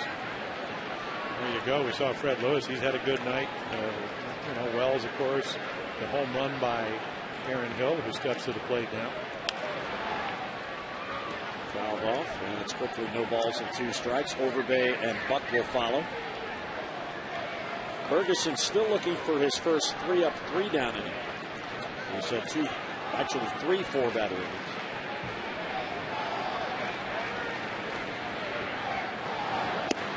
Inside, 1 and 2. Hill has homered. He's also grounded out.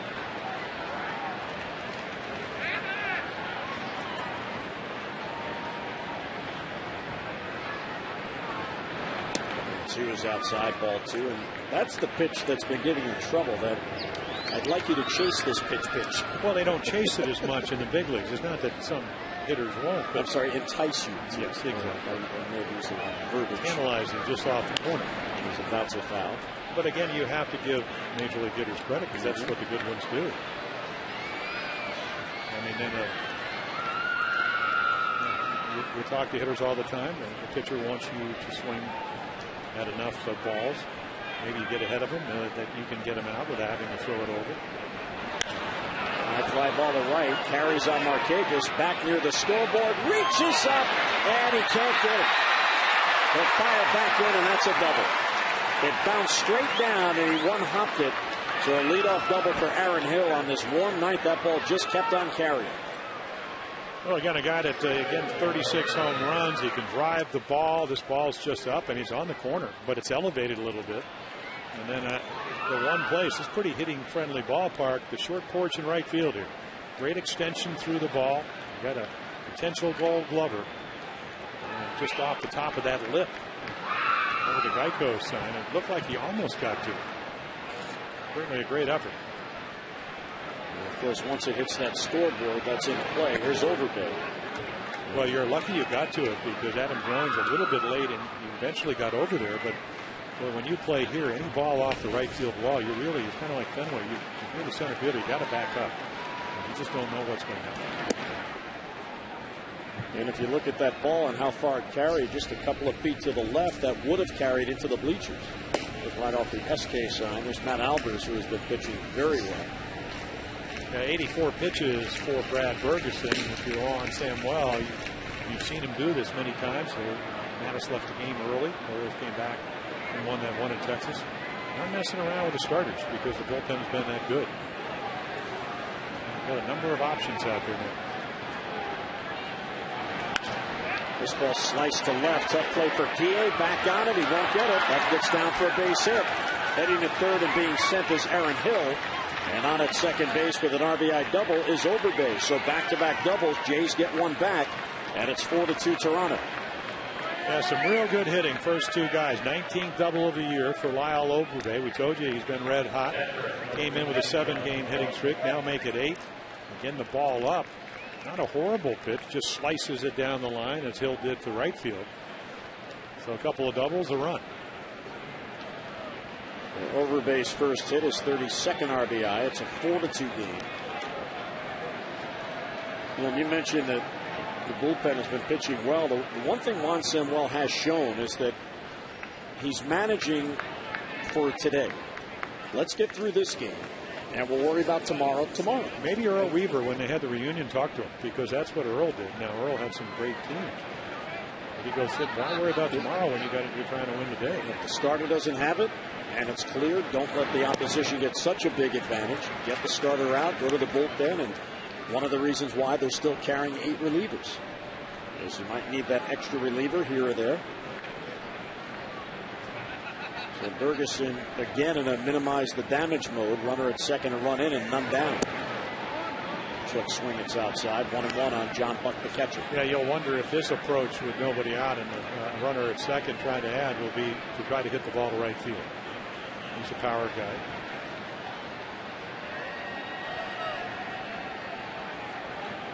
Big and strong. Good defensive catcher. Nice bounce foul. He pulled it. Yeah, the Orioles are playing in the pull. Lugo shading up the middle. And as Torres is deep in the hole at shortstop. Yeah, I'm sure the scouting reports tell him that, especially on the ground. See Adam Jones, maybe a step or two. Center fielders are always going to play a step or two or more to one side because he wants to be able to see the ball in the hitting zone when it arrives at home plate. Hard hit ball. Oh, short hop by Tejada.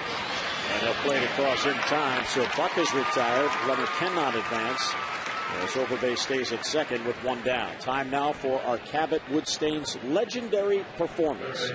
July 16th of 2006, Chipper Jones collects an extra base hit for the 14th straight game.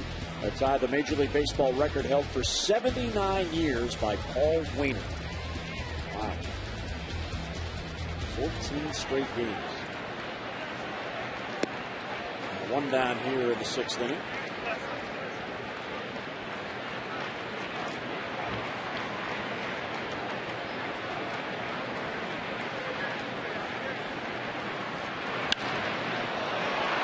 Edward Encarnacion sends Jones near the warning track.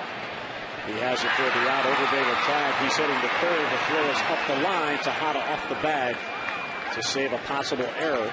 So two men down as Encarnacion skies out to deep center field. Well, we're seeing a little bit of what the Orioles, John Shelby, the outfield coach, Juan Samuel, are trying to get Adam to do. Get behind the ball. Didn't make a great throw. He's got a great arm. But just make sure that you don't let the ball play you. And he did exactly what they've been working on.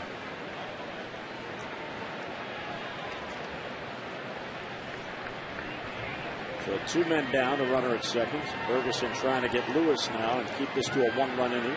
Runner at third, excuse me. There's a ground ball to first base. And right there is Wigginton. He'll go to the bag in the inning end. So back-to-back doubles gets a run in. We'll go to the bottom of the sixth. Blue Jays with a 4-2 lead.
To experience Ford like never before. Ford, drive one. And by H.H. Gregg, we make buying TVs and appliances simple. H.H. Gregg, price and advice guaranteed. Lovely night on the Inner Harbor. There's the Jim Palmer yacht back in town. Yep. Cruise at the game tonight. Well, yeah, you got to take care of your people. Got to have people. Got to take care of them. When you go out on the yacht in the morning. Fireworks night tonight? Yes, it is. See, they're going to have a bonus. I'll walk back. They can watch the fireworks. We'll be back at the same time. Tejada takes low 2-0. So another run by the Jays, but they haven't had that crooked number inning. So Ferguson has kept them in the game. There's the Orioles box score. There's 3 base hits. 2 errors helping out the Orioles in the fifth. Tejada hits that towards third. That is a foul ball. And what they were able to do, I mean, only through the first, 3 innings, they had like 31 pitches from Romero. 24 pitches last inning because of the Misplay by Encarnacion, and of course Lewis also helped turn a single into a double. Not a double, but Wigginton leading off. He was able to get to second base.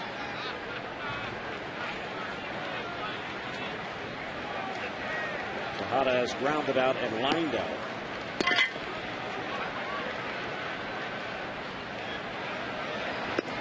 Too tight, able to check. Miggy had an interesting road trip. He finished by getting a base hit in each of the last 4 games, but he had only 9 hits on a trip. He didn't have the big multi-hit efforts. And there's a strike. 3-2. Well, you know, I was talking to him before the game. He said, I want to be aggressive, but I want to be a little more disciplined.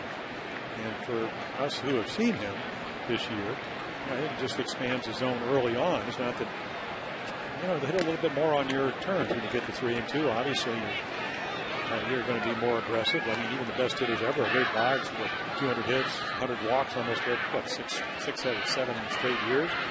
But at 3-2, he's swung at some balls because you don't want to take that borderline pitch. But until you get the 2 strikes, maybe just be a little bit more disciplined inside the strike zone. 3-2 is high, ball 4. There's a leadoff walk, and the Orioles can get the time run to the plate here in the 6th inning. Fans on Friday, June 23rd, first 10,000 fans 21 and over receive a freezable Orioles tankard presented by Guinness. Stay cool during this hot Birdland summer with a fun night of Orioles baseball. For tickets, 888-848-BIRD, or get online at Orioles.com. You could get some of those for your yacht. Keep all your beverages cold. I hope so. Here's Markakis, hard hit ball right to Overbay at first. He goes to second, 1 out there, back to first, out there. Nicely turned as Overbay flung the ball towards second base before Escobar got there. Well, just a quick release, and again, if you're left-handed, I mean, it's just perfect. You don't have to make any 180 turn. Watch here, just a little shovel right here.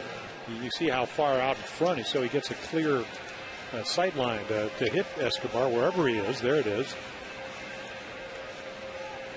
Think about Yanel Escobar.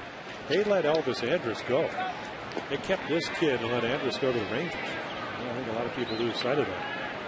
It's just a matter of maybe coming to a new club and getting him to play up to his capabilities. Gifted young player at 27.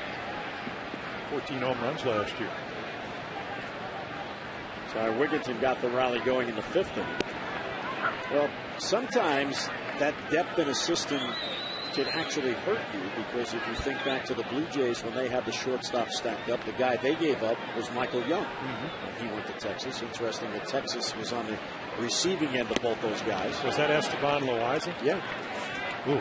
The problem was, I cringe right now. I mean, Esteban, had some decent years, but not 200 hits 5 years in a row. No. One of the leading RBI guys, runners in scoring position guys over the last 6-7 years.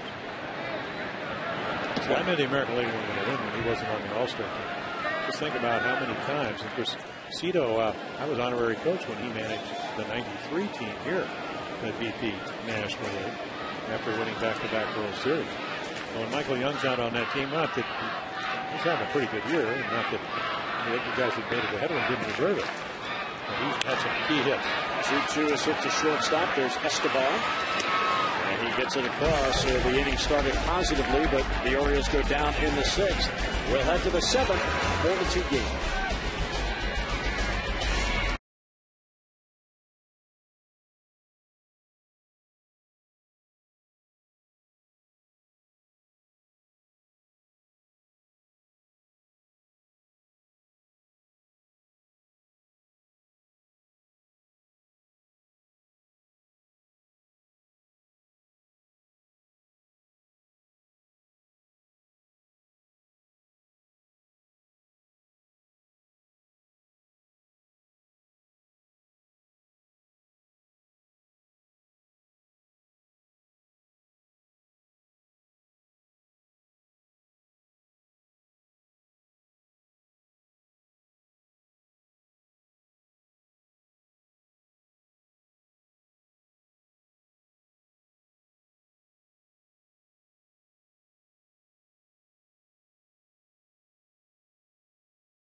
38th appearance. Again, 3 innings, and that's his highest ever as a reliever. And the bullpen has just been outstanding, whether you bring in O'Hara, because the star's been Jason Burkett to get to Simone to save the games. David Hernandez has moved from a starting pitcher into either a closer or a late inning guy. So again, Albers, as he did on Friday, can give you multiple innings, and hopefully that will be the case tonight as the Orioles again within 2.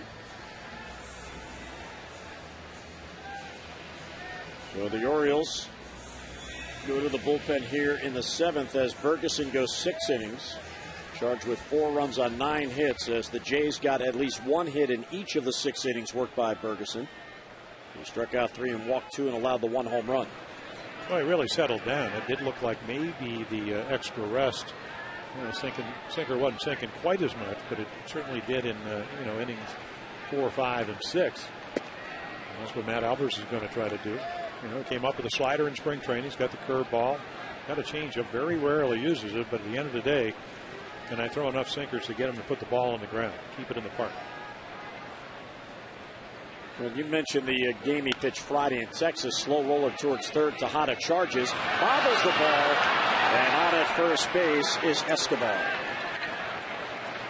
Well, we told you only Cleveland with more errors than the Orioles this season. This is pretty routine play if you're used to playing a lot of third base. Again, Miguel's going to come in, plenty of time, and just doesn't quite catch it. The timing between playing third and shortstop is so distinctly different. Usually at shortstop, you pick your hop, third base, reflex position, you got to come in. Something new for him. So the error allows the leadoff man to reach. And Bautista takes a strike. And it's that extra out into the heart of the lineup when you're pulled within 2. And that can always be dangerous.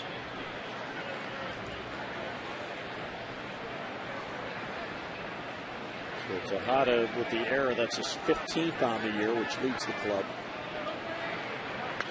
Now back.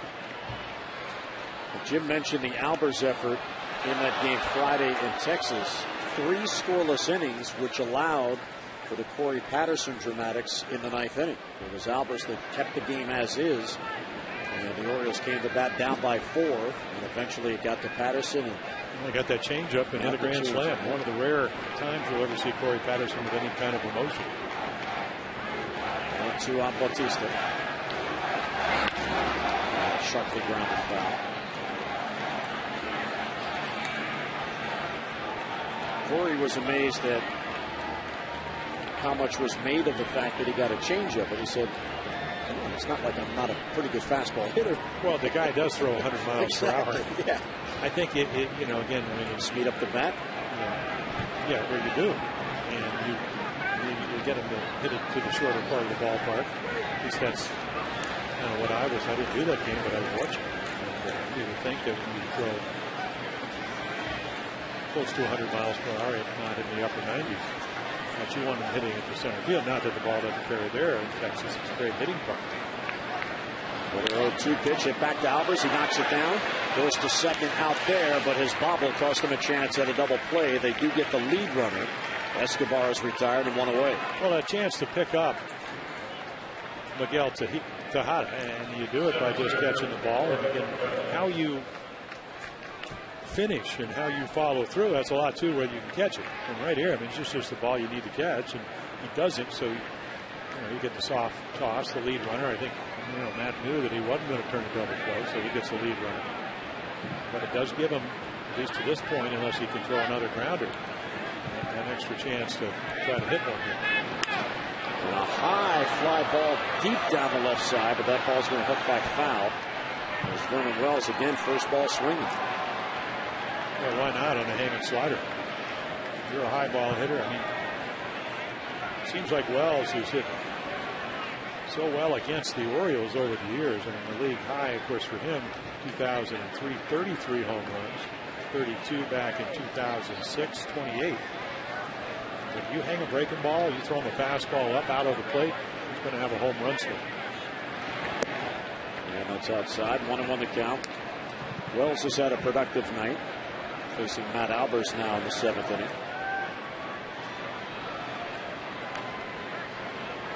Jose Bautista on at first. He has 3 steals on the year. Koji Uehara on this warm night getting loose.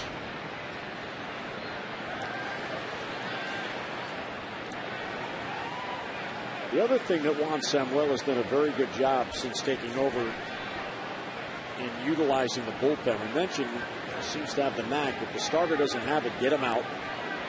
Let the bullpen try to get the game back in order. And there's a strike. But the other thing he's been doing is matching the skills and the repertoire of the relievers based on the part of the lineup they're going to come in. And I know that sounds, well, of course he's going to do that. But there's a lot of times in baseball where if a reliever's slotted, he comes in if it's a slot. Well, Samuel's not doing it.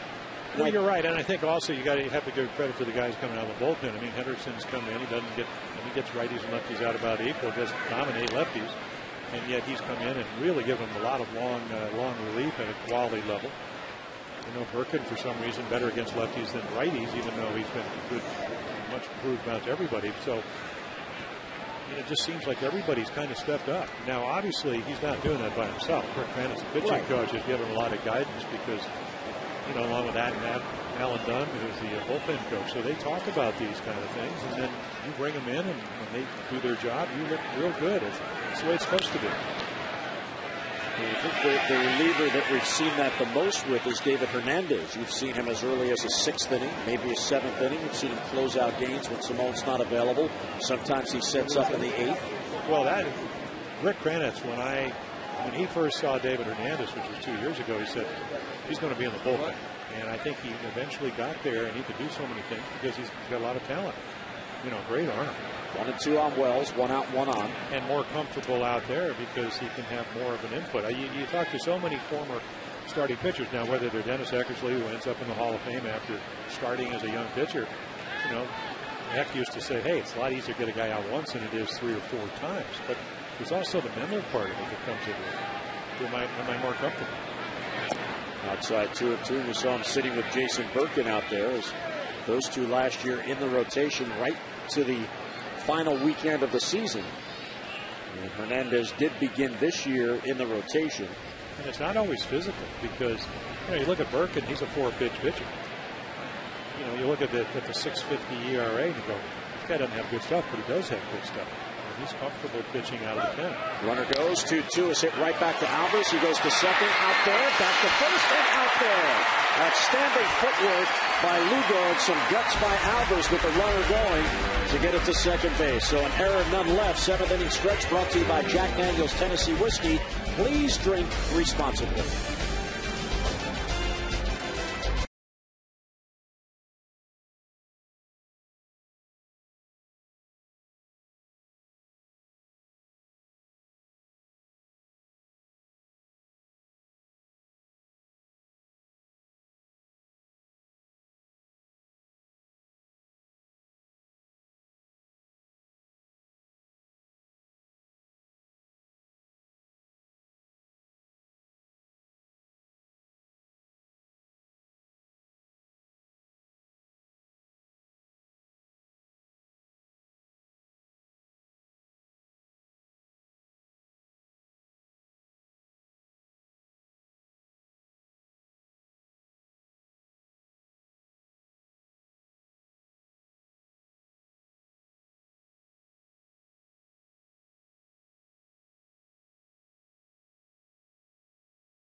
Single by Lynn, Freddie Lewis scoring.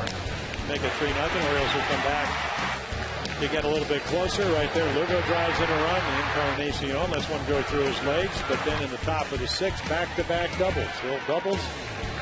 Overbay gets him in, and that's how it stands. Brad Bergeson, a little bit strong early on, settles down, keeps him in the game. You can see Romero still on the line. Hill with a home run and a double.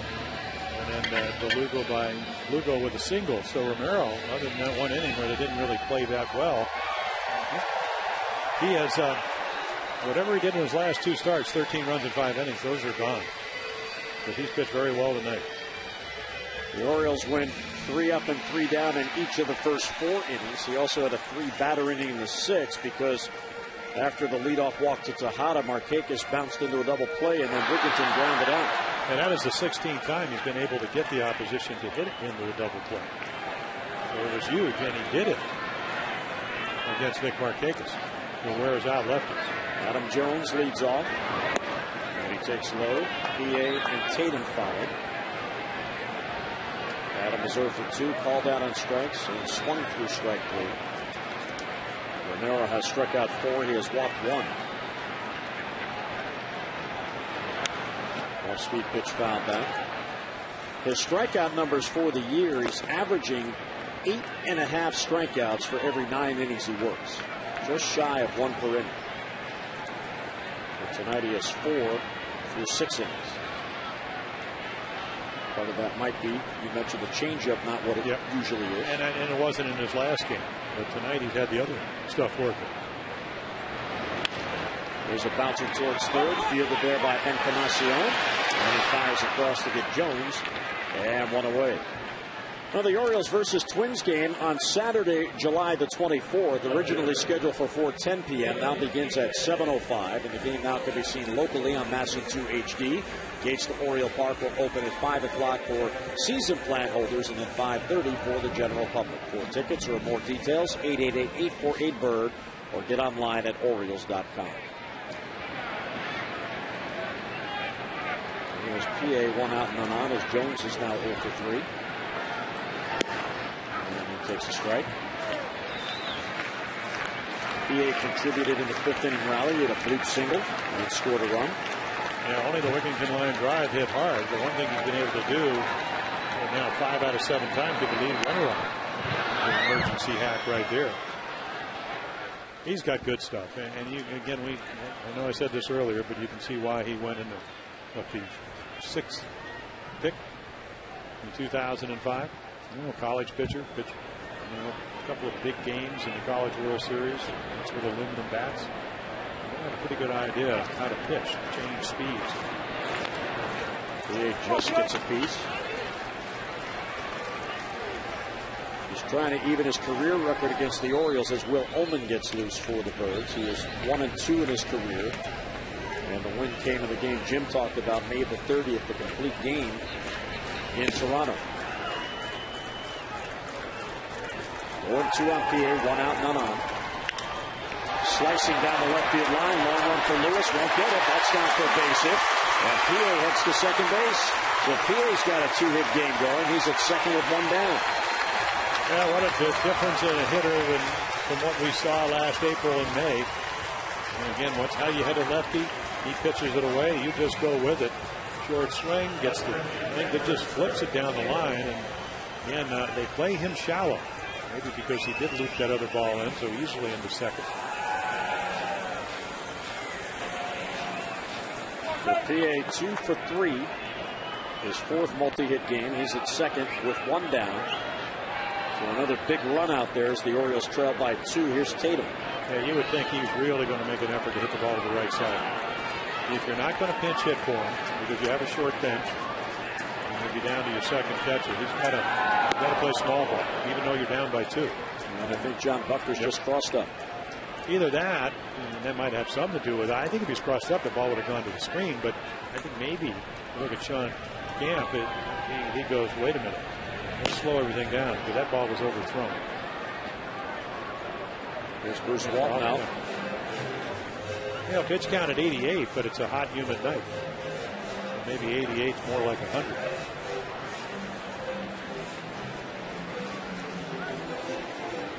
Let's get a look at our GMC game flow as the Orioles and the Blue Jays open up this 3-game weekend series. The flow of this game has been the Blue Jays 1 run, 1 run, 1 run, and 1 run, 4 different innings to get the lead. Cito Gaston's team led by getting that run in the 1st. Orioles got back in it with 2 in the 5th. So the other part of the game hasn't been big innings, it's been little innings adding up. Well, Cito was talking about, he said we hit 6 home runs against Arizona and lost that game. Ground ball towards third. Encarnacion fields. He looks PA back. And a high throw, but over big gloves. He gets down on the base. Well, they talk every year at spring training about situational hitting. And part of it is Romero makes a good pitch in, but you got to make an effort to hit the ball the other way. I'll correct myself because it's 2 down. Because what happens when you take a vacation? They're trying to get him in, but Romero just jams it. Julio Lugo, RBI base hit his last at bat. Ball smothered by Hill. And they still play him up the middle. Overbay way off the line at first base. Playing about 30 feet from first base. Down and away. Which is kind of unusual because Lugo does hit the ball to right field. Well, if he's that far from the bag, the race will be on. He is at second with 2 men down. Big run out there for the Orioles. There's a strike. 1-1 to count on Lugo.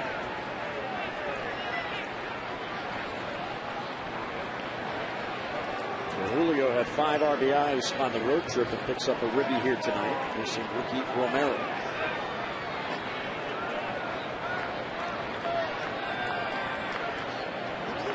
He takes his lead. Here's the 1-1. Breaking ball bends in there for a strike. Yeah, he tried to duck it, but it caught the upside of the zone.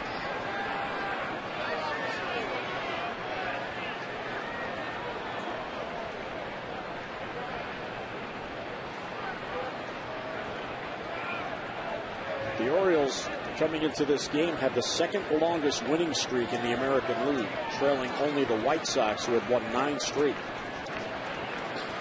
There's the 1-2, swept towards third.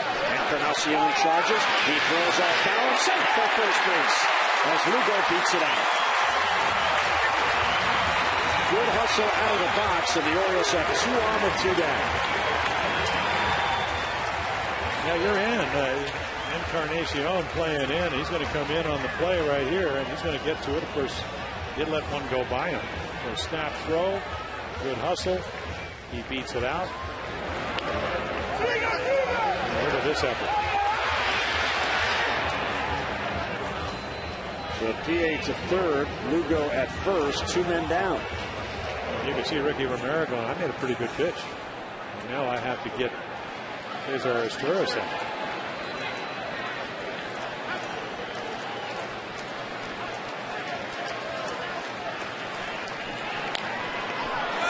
Back the other way. Fisted foul.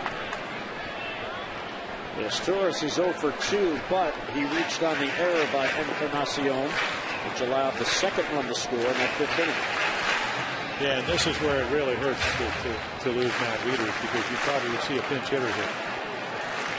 Because you have a short bench. That's not going to be the case.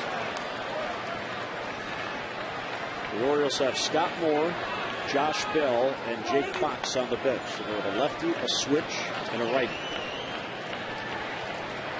Lugo at first, top of your screen. There's PA at third, bottom of your screen with 2 down. And 0-2, and he got him. Asturias down on strikes, and there goes the rally. So the Orioles strand 2 more. A double, a single, 2 men left. We'll head to the 8th, a 2-run game.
Well, it's a 4-2 game. Orioles hanging in it, but they missed a chance to chip away, stranding 2 in the bottom of the 7th on what has turned out to be a lovely night. And here's Will Ullman to come on and pitch in the 8th. Yeah, last pitched on Sunday, a walk and a base hit. Perkin came in to get him out of trouble. Morrow could win that ball game, so he'll come in, try to keep it. Tied for first with 45 appearances. Nice job of getting lefties out. Lefties only hitting .212 on the year. Righties is a little bit better at .318. So keep it right where it is. The 2 lefties due up this inning. Here's Adam Lynn. He will lead off. Aaron Hill on deck, and then the other lefty Overbill. The Blue Jays are a right-handed heavy roster. There are only 3 lefties in the lineup against Ferguson, even though the numbers were very much in their favor, 342.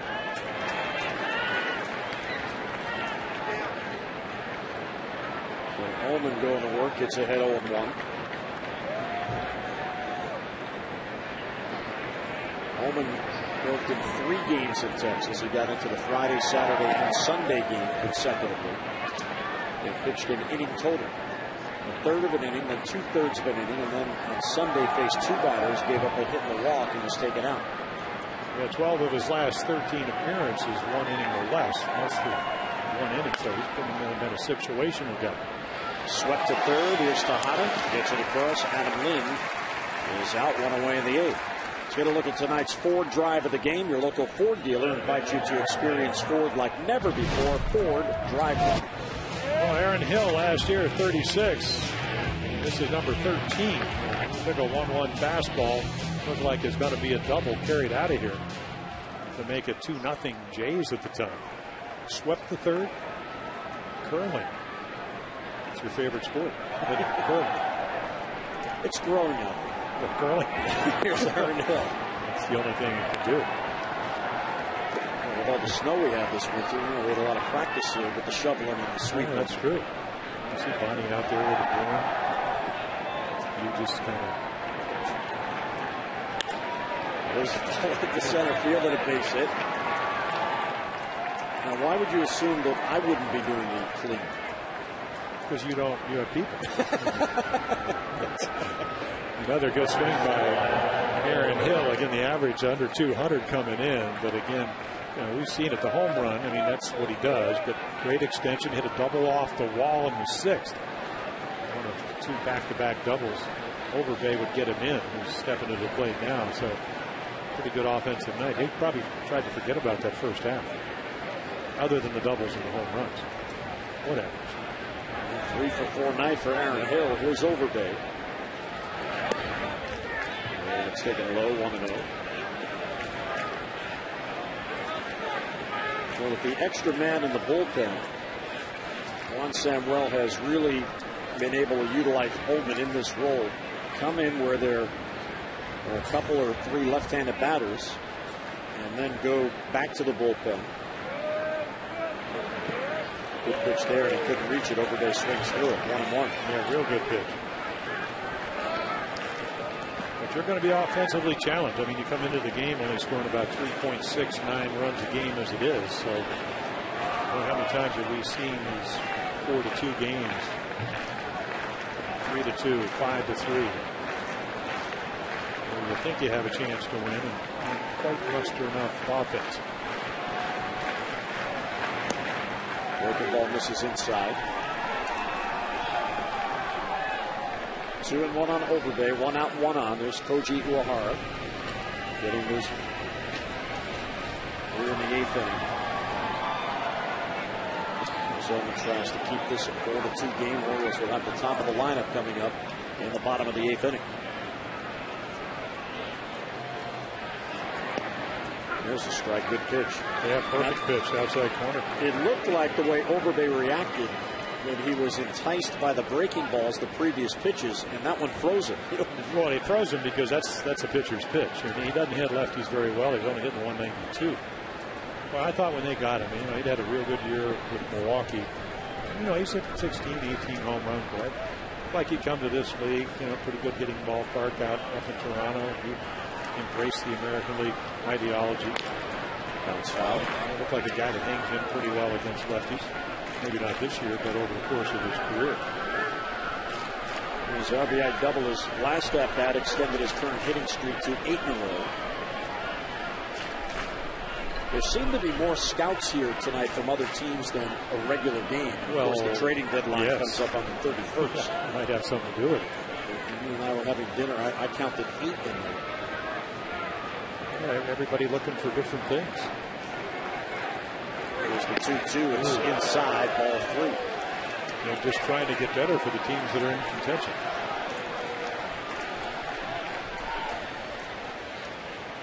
See how Cedar Gaston plays this. Aaron Hill at first on a 3-2 count with 1 down. Will Hill be put in motion?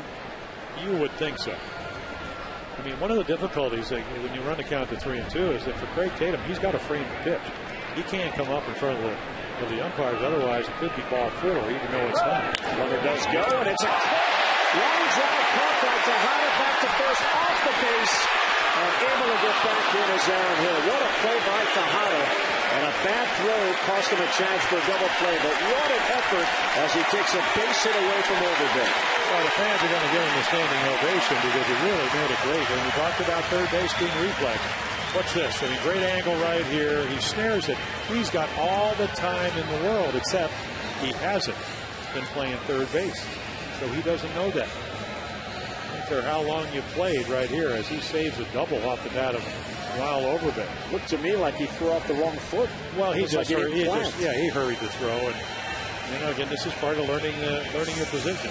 Well, Omen leaves. Hill on at first with 2 men down. And Koji Uehara comes on. Runner at first, 2 down in the 8th.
Fred Lewis, who's got a 2-hit game and a couple of runs scored.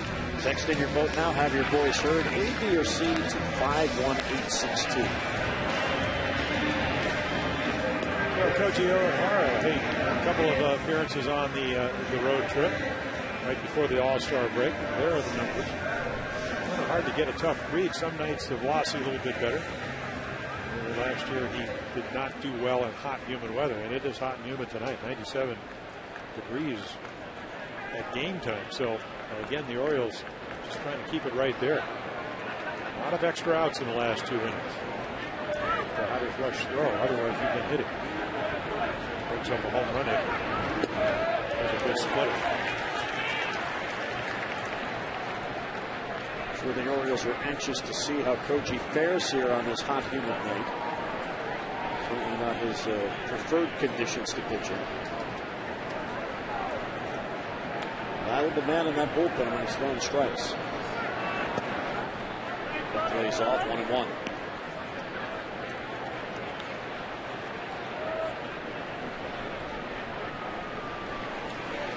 Hill at first with 2 down.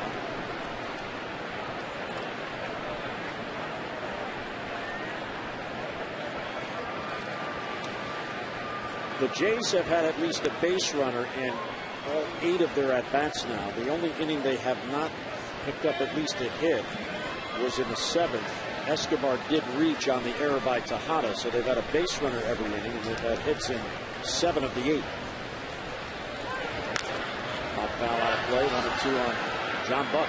See, that's what I want to see right there, because when he came back, Koji with forearm problems last year, hamstring problems this year. And again, a little bit of finish on that fastball. So, Buck's a good fastball hitter, able to get it on his fist. And then, of course, it sets up that split finger and the slider he had. That was the hope, that he would be healthy and he would be able to come in and pitch 1 inning and do it effectively. There's a splitter, hangs it, but still gets the out. Bull gets John Buck on the strikeout, base hit, and a man left. As the Orioles hanging in it, will enter the bottom of the 8th. Birds down by 2.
For the Orioles, Brandon Morrow, the hard-throwing right-hander, goes for the Jays. Of course, those extra presented by Ford gets it going. 6:30 on Masson HD. And that game covers Masson HD and WJZ at 7 o'clock. It is the pitching matchup for tomorrow, battle of right-handers. Yeah, hard-throwing right-handers. So Morrow with a little bit of control problems in his last start, 100 pitches to get through 4 innings. And Guthrie trying to get back on the winning track. But the story right here is Scott Downs, who comes in, and boy, has he been red hot. 16 holes, and he ranks 4th in the American League. And again, gets lefties out. They're only hitting 208, righties at 225. And scoreless in his last 11 games. And then earlier in the year, he had 14.1 or 3rd innings of scoreless baseball. So he's done a great job for him out of the bullpen. So Romero goes 7 innings, 2 unearned runs. Here's Corey Patterson, who takes a strike. Cito Gaston, his bullpen, he has Downs for the 8th and Kevin Gregg for the 9th. And if they have a lead, that's who you see.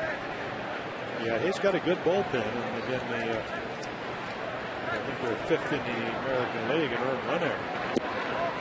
A little bit low, 1-1 on Patterson, who was hitless on the night. He's popped foul to the catcher, Buck. He's grounded out, and he is struck out.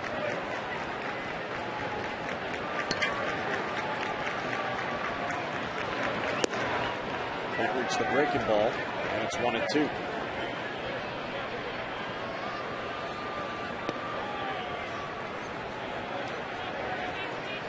Hernandez and Simone getting loose. Well, Simone, in case what, they get 2 or 3 runs, either to tie it or take the lead. And Patterson down on strikes, and the ball pops right up to John Buck, who tags out Corey. So 1 away here in the 8th inning. Yeah, another, again, a tough night for Corey, because the matchup has been tough. And, Romero can make pitches. Downs, great curveball right there with 2 strikes. Let's get a look at our fan of the game, presented by the Green Turtle, your family fun place where kids eat free this summer. Find your location at greenturtle.com. Wow, look at that front row. She's looking forward to kids eating free at the Green Turtle. Here's Miguel Tejada. And there's a breaking ball again. Bends in there for a strike, 0-1.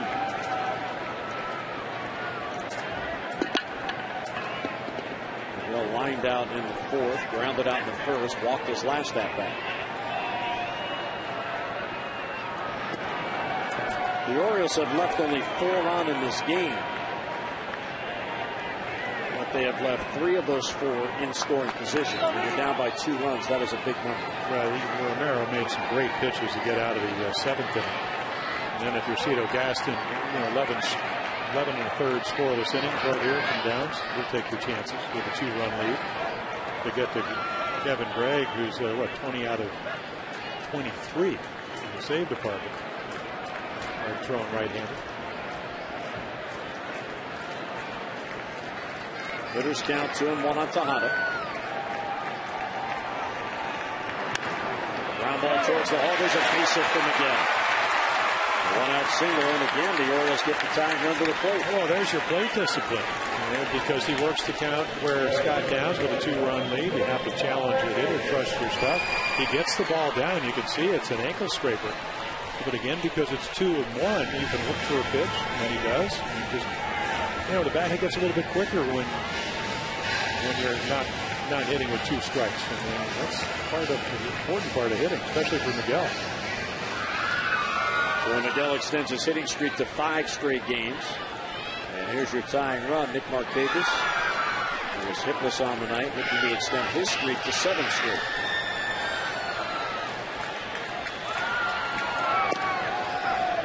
Over a strike, 0-1.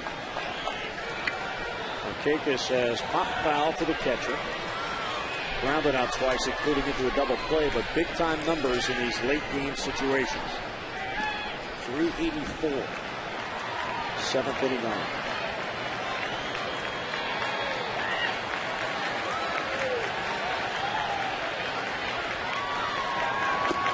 Down and away, 1-1. And 5 for 15 against Scott Downs.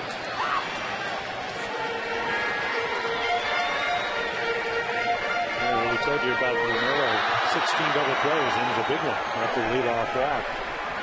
They hit it sharply, but right at Overbay, they turned the double play from 1 to 6 to 3. Or actually 3 to 6 to 3.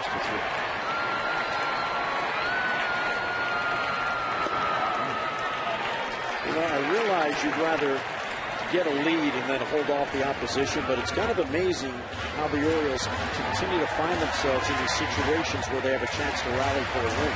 In the first 2 wins in Texas, they fell behind quickly and able to come back. Against a very good bullpen, which is what they're going to have to do tonight. Well, again, the pitching, both starting and relief, been good enough to keep them in the game. 2-1 on Markakis. Tejada at first. And he lays off. There's good discipline. 3-1. What would have been the odds of Brad Roberson struggling with his command early to get to, through the 6th inning and keep you the game in hand? Pitched for 8 or 9 games. It's hard to do that, and then he comes back. He stays in there. That's perseverance. Bullpen comes in, does their job, and now you're 1 swing away from tying it up. The go-ahead run is on deck. 3-1 on Markakis. Strike 3-2. And a good one. Outside corner. Larry Allenson is flashing signs to Tejada. Markakis, a good contact hitter.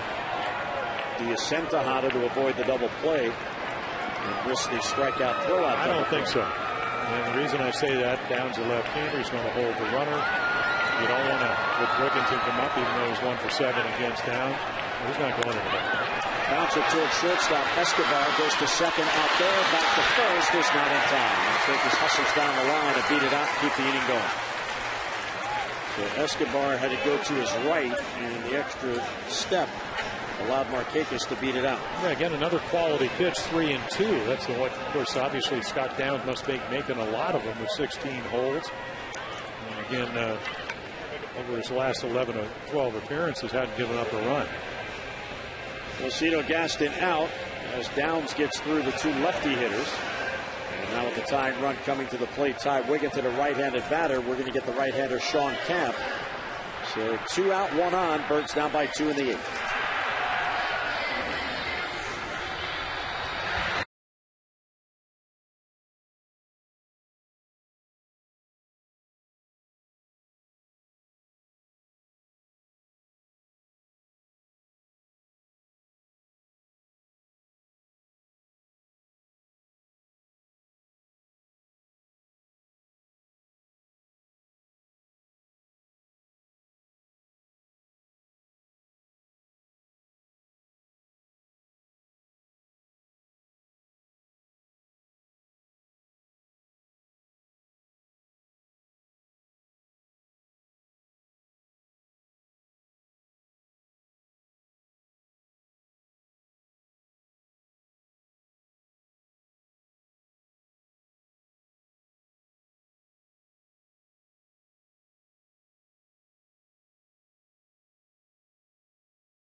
Game may not be disseminated without the express written consent of the Orioles. So Sean Camp comes on. You can see 41st appearance. He's done a nice job. And again, another guy, only been scored on 5 earned runs over his last 24 innings. That's I guess the bad news for the Orioles. The good news he has allowed a run 3 of the last 5 games. But again, for Cito Gaston, at 12 of his 40 appearances this year, 1 inning or more. He can give you a lot of innings. That's not the case now. He needs an out. He needs an out to get to the closer. 0 for 1, Ty Wigginton in his at-bats. You can see right there, a lot of the home runs early on, 6 in April, 7 in May. And again, you want a guy that can play multi-positions. Right now, Don Samuel wants a guy that can drive a ball somewhere. One thing about Camp, he's got a curveball. He's got a real good changeup. When he's on his game, he will sink the ball. Wigginton, a high ball hitter, so you're trying to match up strengths versus strengths. 1-1 on Wigginton, who got the Orioles going in the 5th inning. His base hit leading off the inning was the first to reach against Ricky Romero.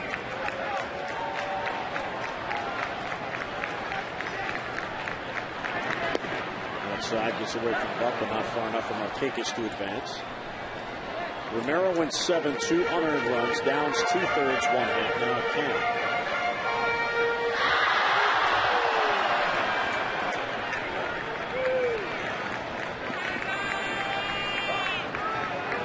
Orioles have been out hit 10-6 in this game. Next foul. There's a sinker. Well, the movement of the ball, whether you throw 95, you want some late life, you want the ball to run right there, 88, but good sink to it, so it's tough to center it at the top of the ball. And as you mentioned, he's got the big overhand curveball and the changeup to go with it. You get the feeling that he'll throw that at any count. What all the scouting reports say. There's the 2-2, line drive, base hit right center field. Vernon Wells running it down as Markakis heads to third. Aronson will hold him there, and Wigginton is on with a double. So the Orioles have the tying runs in scoring position with 2 men down on a double to the gap by Wigginton. Well, great hitting approach. He just pelts one into right field. We talked about, 8 or 9 scouts here, and we're looking to see. And a guy that can play all over contending teams. You want a guy like this. When the foot gets down, H.H. Gregg, you let the ball travel. Great extension, head behind the ball. You're trying to hit the back of the ball. With that slow-mo, that X-mo, show you that.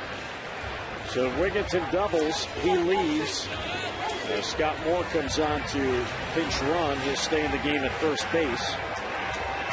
So the Orioles with that time run at second base now in the 8th inning. A little more speed out there. And Scott Moore and Adam Jones has a chance to get this game even. Adam has had a tough night. Big spot here to turn your night around.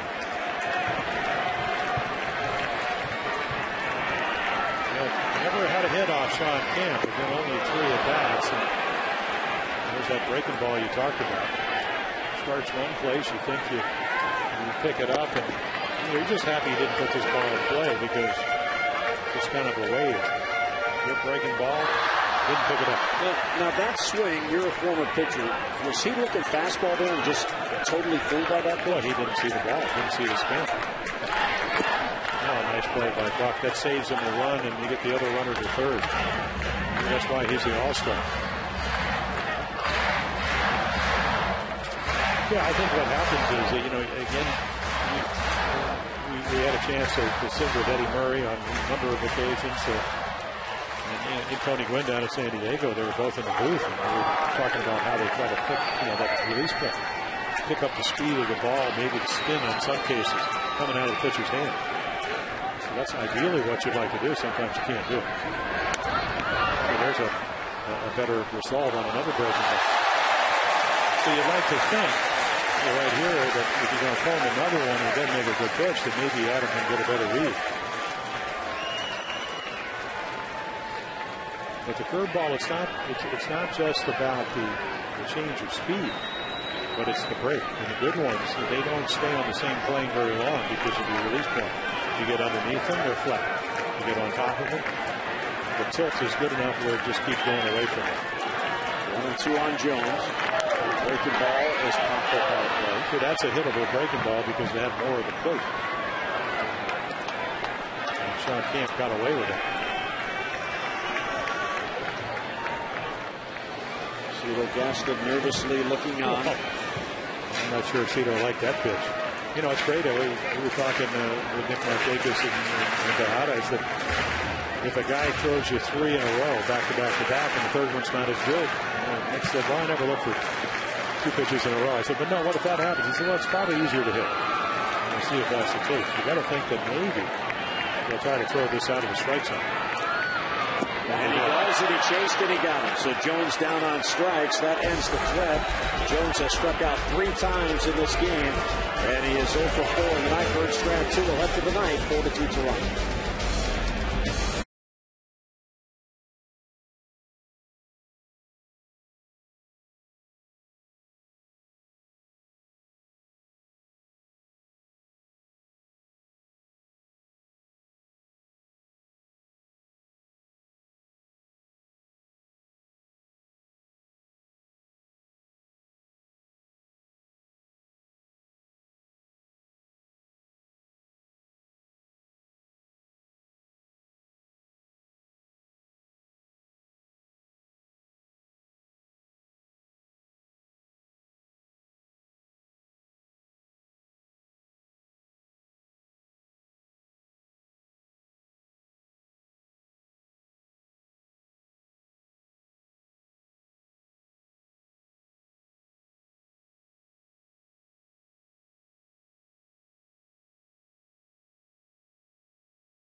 Lancer.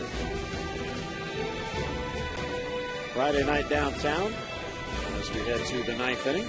Scott Moore pinch ran, stays in the game at first base, so Wigginton is out. Koji Uehara stays on. It's 9-1-2 coming up this inning. The Orioles in the bottom of the ninth will have P.A. Tatum and Lugo due up.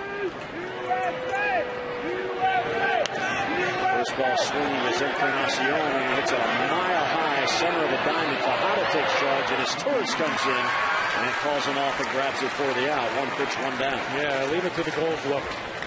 2004 Gold Glove winner with the Dodgers. Scott Morris said, I don't think I want that one. I just came in. I'm a pinch runner. Now I have to go play first. And you saw Miggy get out of there in a hurry. Well, what makes that play tough is because if you're a third baseman, you have to come up the pitching slope. I'll let the little guy catch it. Fred Lewis now takes ball one. Lewis has had a good night. Well, we told you, he leads leadoff hitters with doubles. He started off the game with a double. His 25th. He could steal bases, so a lot of times you get a single. A pretty good changeup. A little bit in the middle of the plate, but made a nice swing, stayed back. Good cut, foul tip held by Tatum. When Koji is throwing the ball well, and right there is a perfect example. Hitters count, fastball hitter at the plate. He threw the ball by him because of the delayed light. That's good run to it. Again, you talked about the fact he hasn't pitched that much and it is hot and humid. We'll see how he does in the second inning. Even though he came in on faced one batter, that was John Buck, struck him out last inning. What a vicious hack, and he fouled it back. 3-2 on Fred Lewis. Well, that good swing at a 3-1 fastball will probably get the splitter. If you try to read the bat, you're reading the bat. That bat head got out there. 3-2 is well off the plate, ball four. And then he missed with a split finger fastball. Let's get an update on the voting for the AT&T Player of the Game, and Ricky Romero, who is in line for a win, leading with 57%. Still time for you to vote for Hill or Lewis as well, A, B, or C, to 51862. Tom and Rick have the results coming up on O's Extra Post Game. So the trend continues for Toronto in this game. At least one base runner in each of their 9 at-bats. And I'm not sure if Fred Lewis is going to stay a long time over at first. Big lead. Koji understands that, throws over there. 10 out of 13 in stealing bases. He has 10 of the Blue Jays' 32 steals.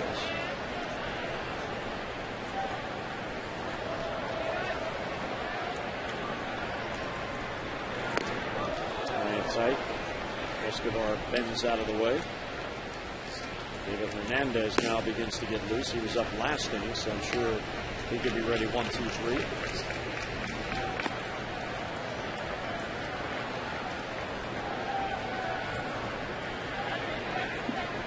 Blue Jays not only have had a base runner in each inning tonight, they've extended their home run streak 9 straight games with at least a home run.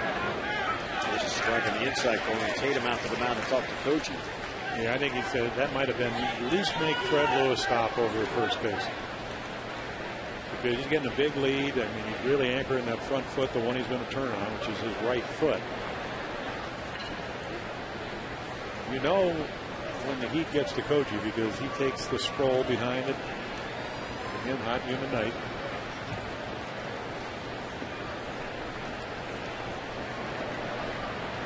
A strike on Yunel Escobar in his first game for the Jays. Good quick move, and diving back is Lewis.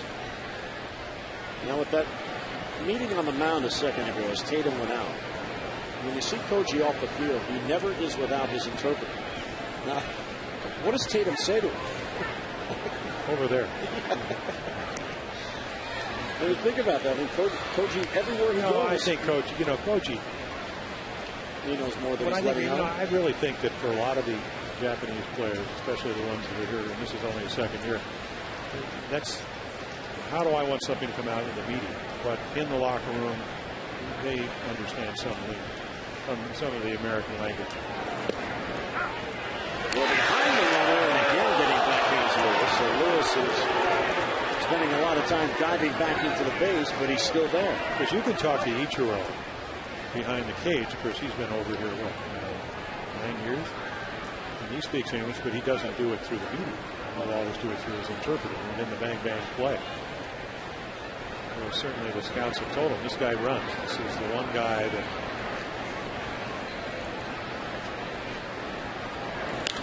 High fly ball left field, playable for PA. Comes in a few steps now. And he grabs it for the out, and 2 men down, and the Blue Jays night.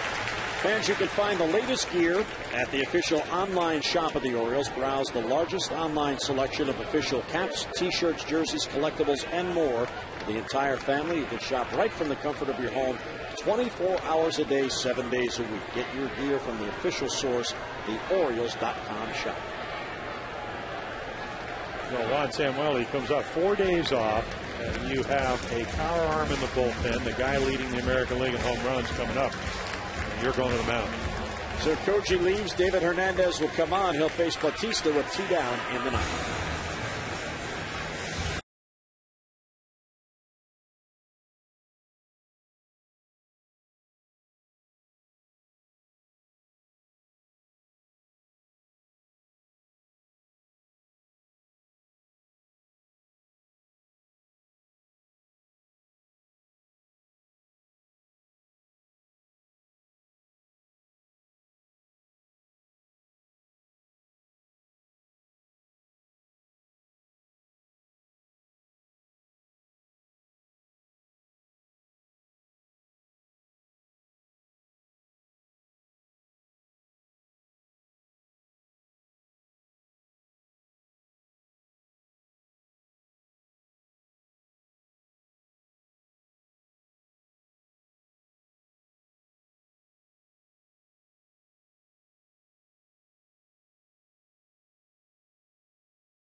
Looking for the final out. Well, again, I think the power arm, Rick Bennett's, Koji does a nice job. He gets 3 outs. You need another one to get to the bottom of the 9th inning, trailing by 2. You bring in a guy had a good breaking ball in Texas. And a guy that can throw in the upper 90s against a very good fastball hitter. And David Hernandez greets Fred Lewis with a throw to first. Jose Bautista is 0 for 4 on the night,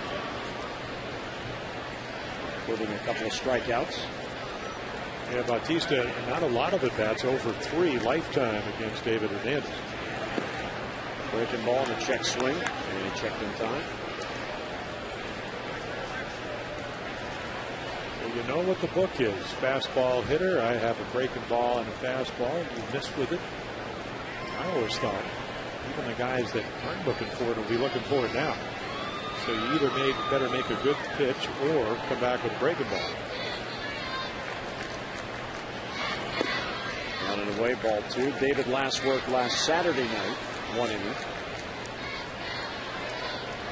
20 1/3 innings over the last 6 games, and only those 2 unearned runs. In a game the Orioles then came back and won. That was the Corey Patterson game. Texas scored the 2 unearned runs in the 8th inning to make it 6-2. Third, ball 3.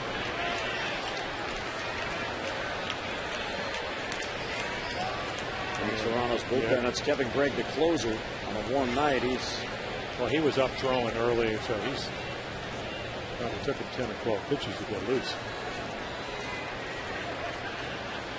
3-0 on Bautista. Is he hitting here? Nope. Takes a strike.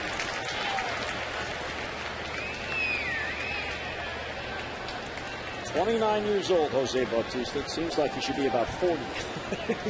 Well-traveled. Well, yeah, you're right. And I mean, again, he hit 8 home runs in September, 2 in October. Out of 13 last year, 10 of his 13 home runs in a month. So again, while that probably was a little bit aberrational, he did hit 12 in May, and 4 in every other month. He's been pretty consistent. So Lewis now will finally run it. 3-2 with 2 men down. Morris playing a step behind it. And a high pop-up shallow right. Markakis in, Lugo out. Lugo calls. And the second baseman has it for the out. And the inning ends. So a walk and a man left. Here we go to the bottom of the ninth. Orioles needs for the tie.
To Kevin Gregg as he comes on looking to earn the save. Orioles trying for yet another comeback win. Come from behind wins. They have done very well on the year, Jim. 72.4% of their wins come from behind victories. So let's hope it happens again. Again, 20 out of 23 for Kevin Gregg, free agent in the offseason. Toronto snared him. 2-year deal with a 3rd-year option. Again, you just hope that maybe he gets wild. Again, doesn't blow too many saves. 30 out of 23. And the Orioles saw him. In fact, the opening series of the game came in, the season came in, and he can throw 93, 94. He's got a splitter and a hard breaking ball. Last year pitched for the Cubs. In the National League, 23 saves, 29 the year before with Florida. That's where Rick Kranitz got to see him. Cranny, a big advocate of getting him to the Orioles. That didn't happen. So here's PA. Got to get one on before you get the tying run up. Tatum is on deck, and then Lugo. And this is over but low, 1-0. You're kind of hoping that when you have some days off, that maybe that will affect your control. The Orioles are hoping. And there's a caught by Escobar. What a debut by Yudel Escobar as he takes a base hit away from PA and run away. Well, we saw them do that on a couple of occasions, and both the leadoff hitters. So again, instead of having a tying run coming to the plate, he makes it pretty routine. And again, this is a youngster. They give up Gonzalez, who was leading the American League in home runs at shortstop, to get a youngster. Terrific range. So with no one on, Tatum will bat, and there's a move towards center field. Hill back on it. He's got it for an out. And 2 quick outs by Gregg here in the 9th inning. Just a fisted line drive softly hit the Hill.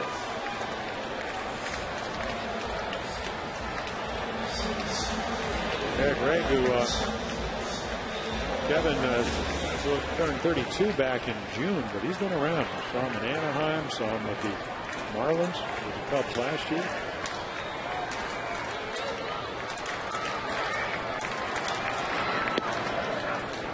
And Julio, as he should, takes a strike. Yeah, 2-seam fastball. Strike 1 at 93.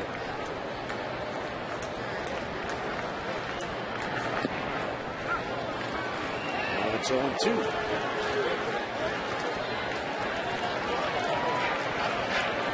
Orioles had a couple of hits tonight. The 6th multi-hit game and RBI. Orioles down to their final strike.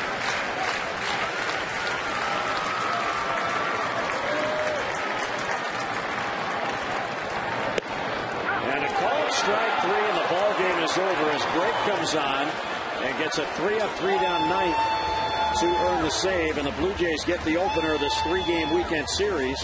And the Orioles have their winning streak halted at 4. So the Orioles go in order, and that'll do it. Join us again tomorrow. More O's action. Game 2 of the 3-game set against the Jays. Brandon Morrow on the mound against Jeremy Guthrie. O's Extra presented by your local Ford dealer gets it started at 6:30 on MASN HD. And then game coverage at 7 o'clock on MASN HD and WJC.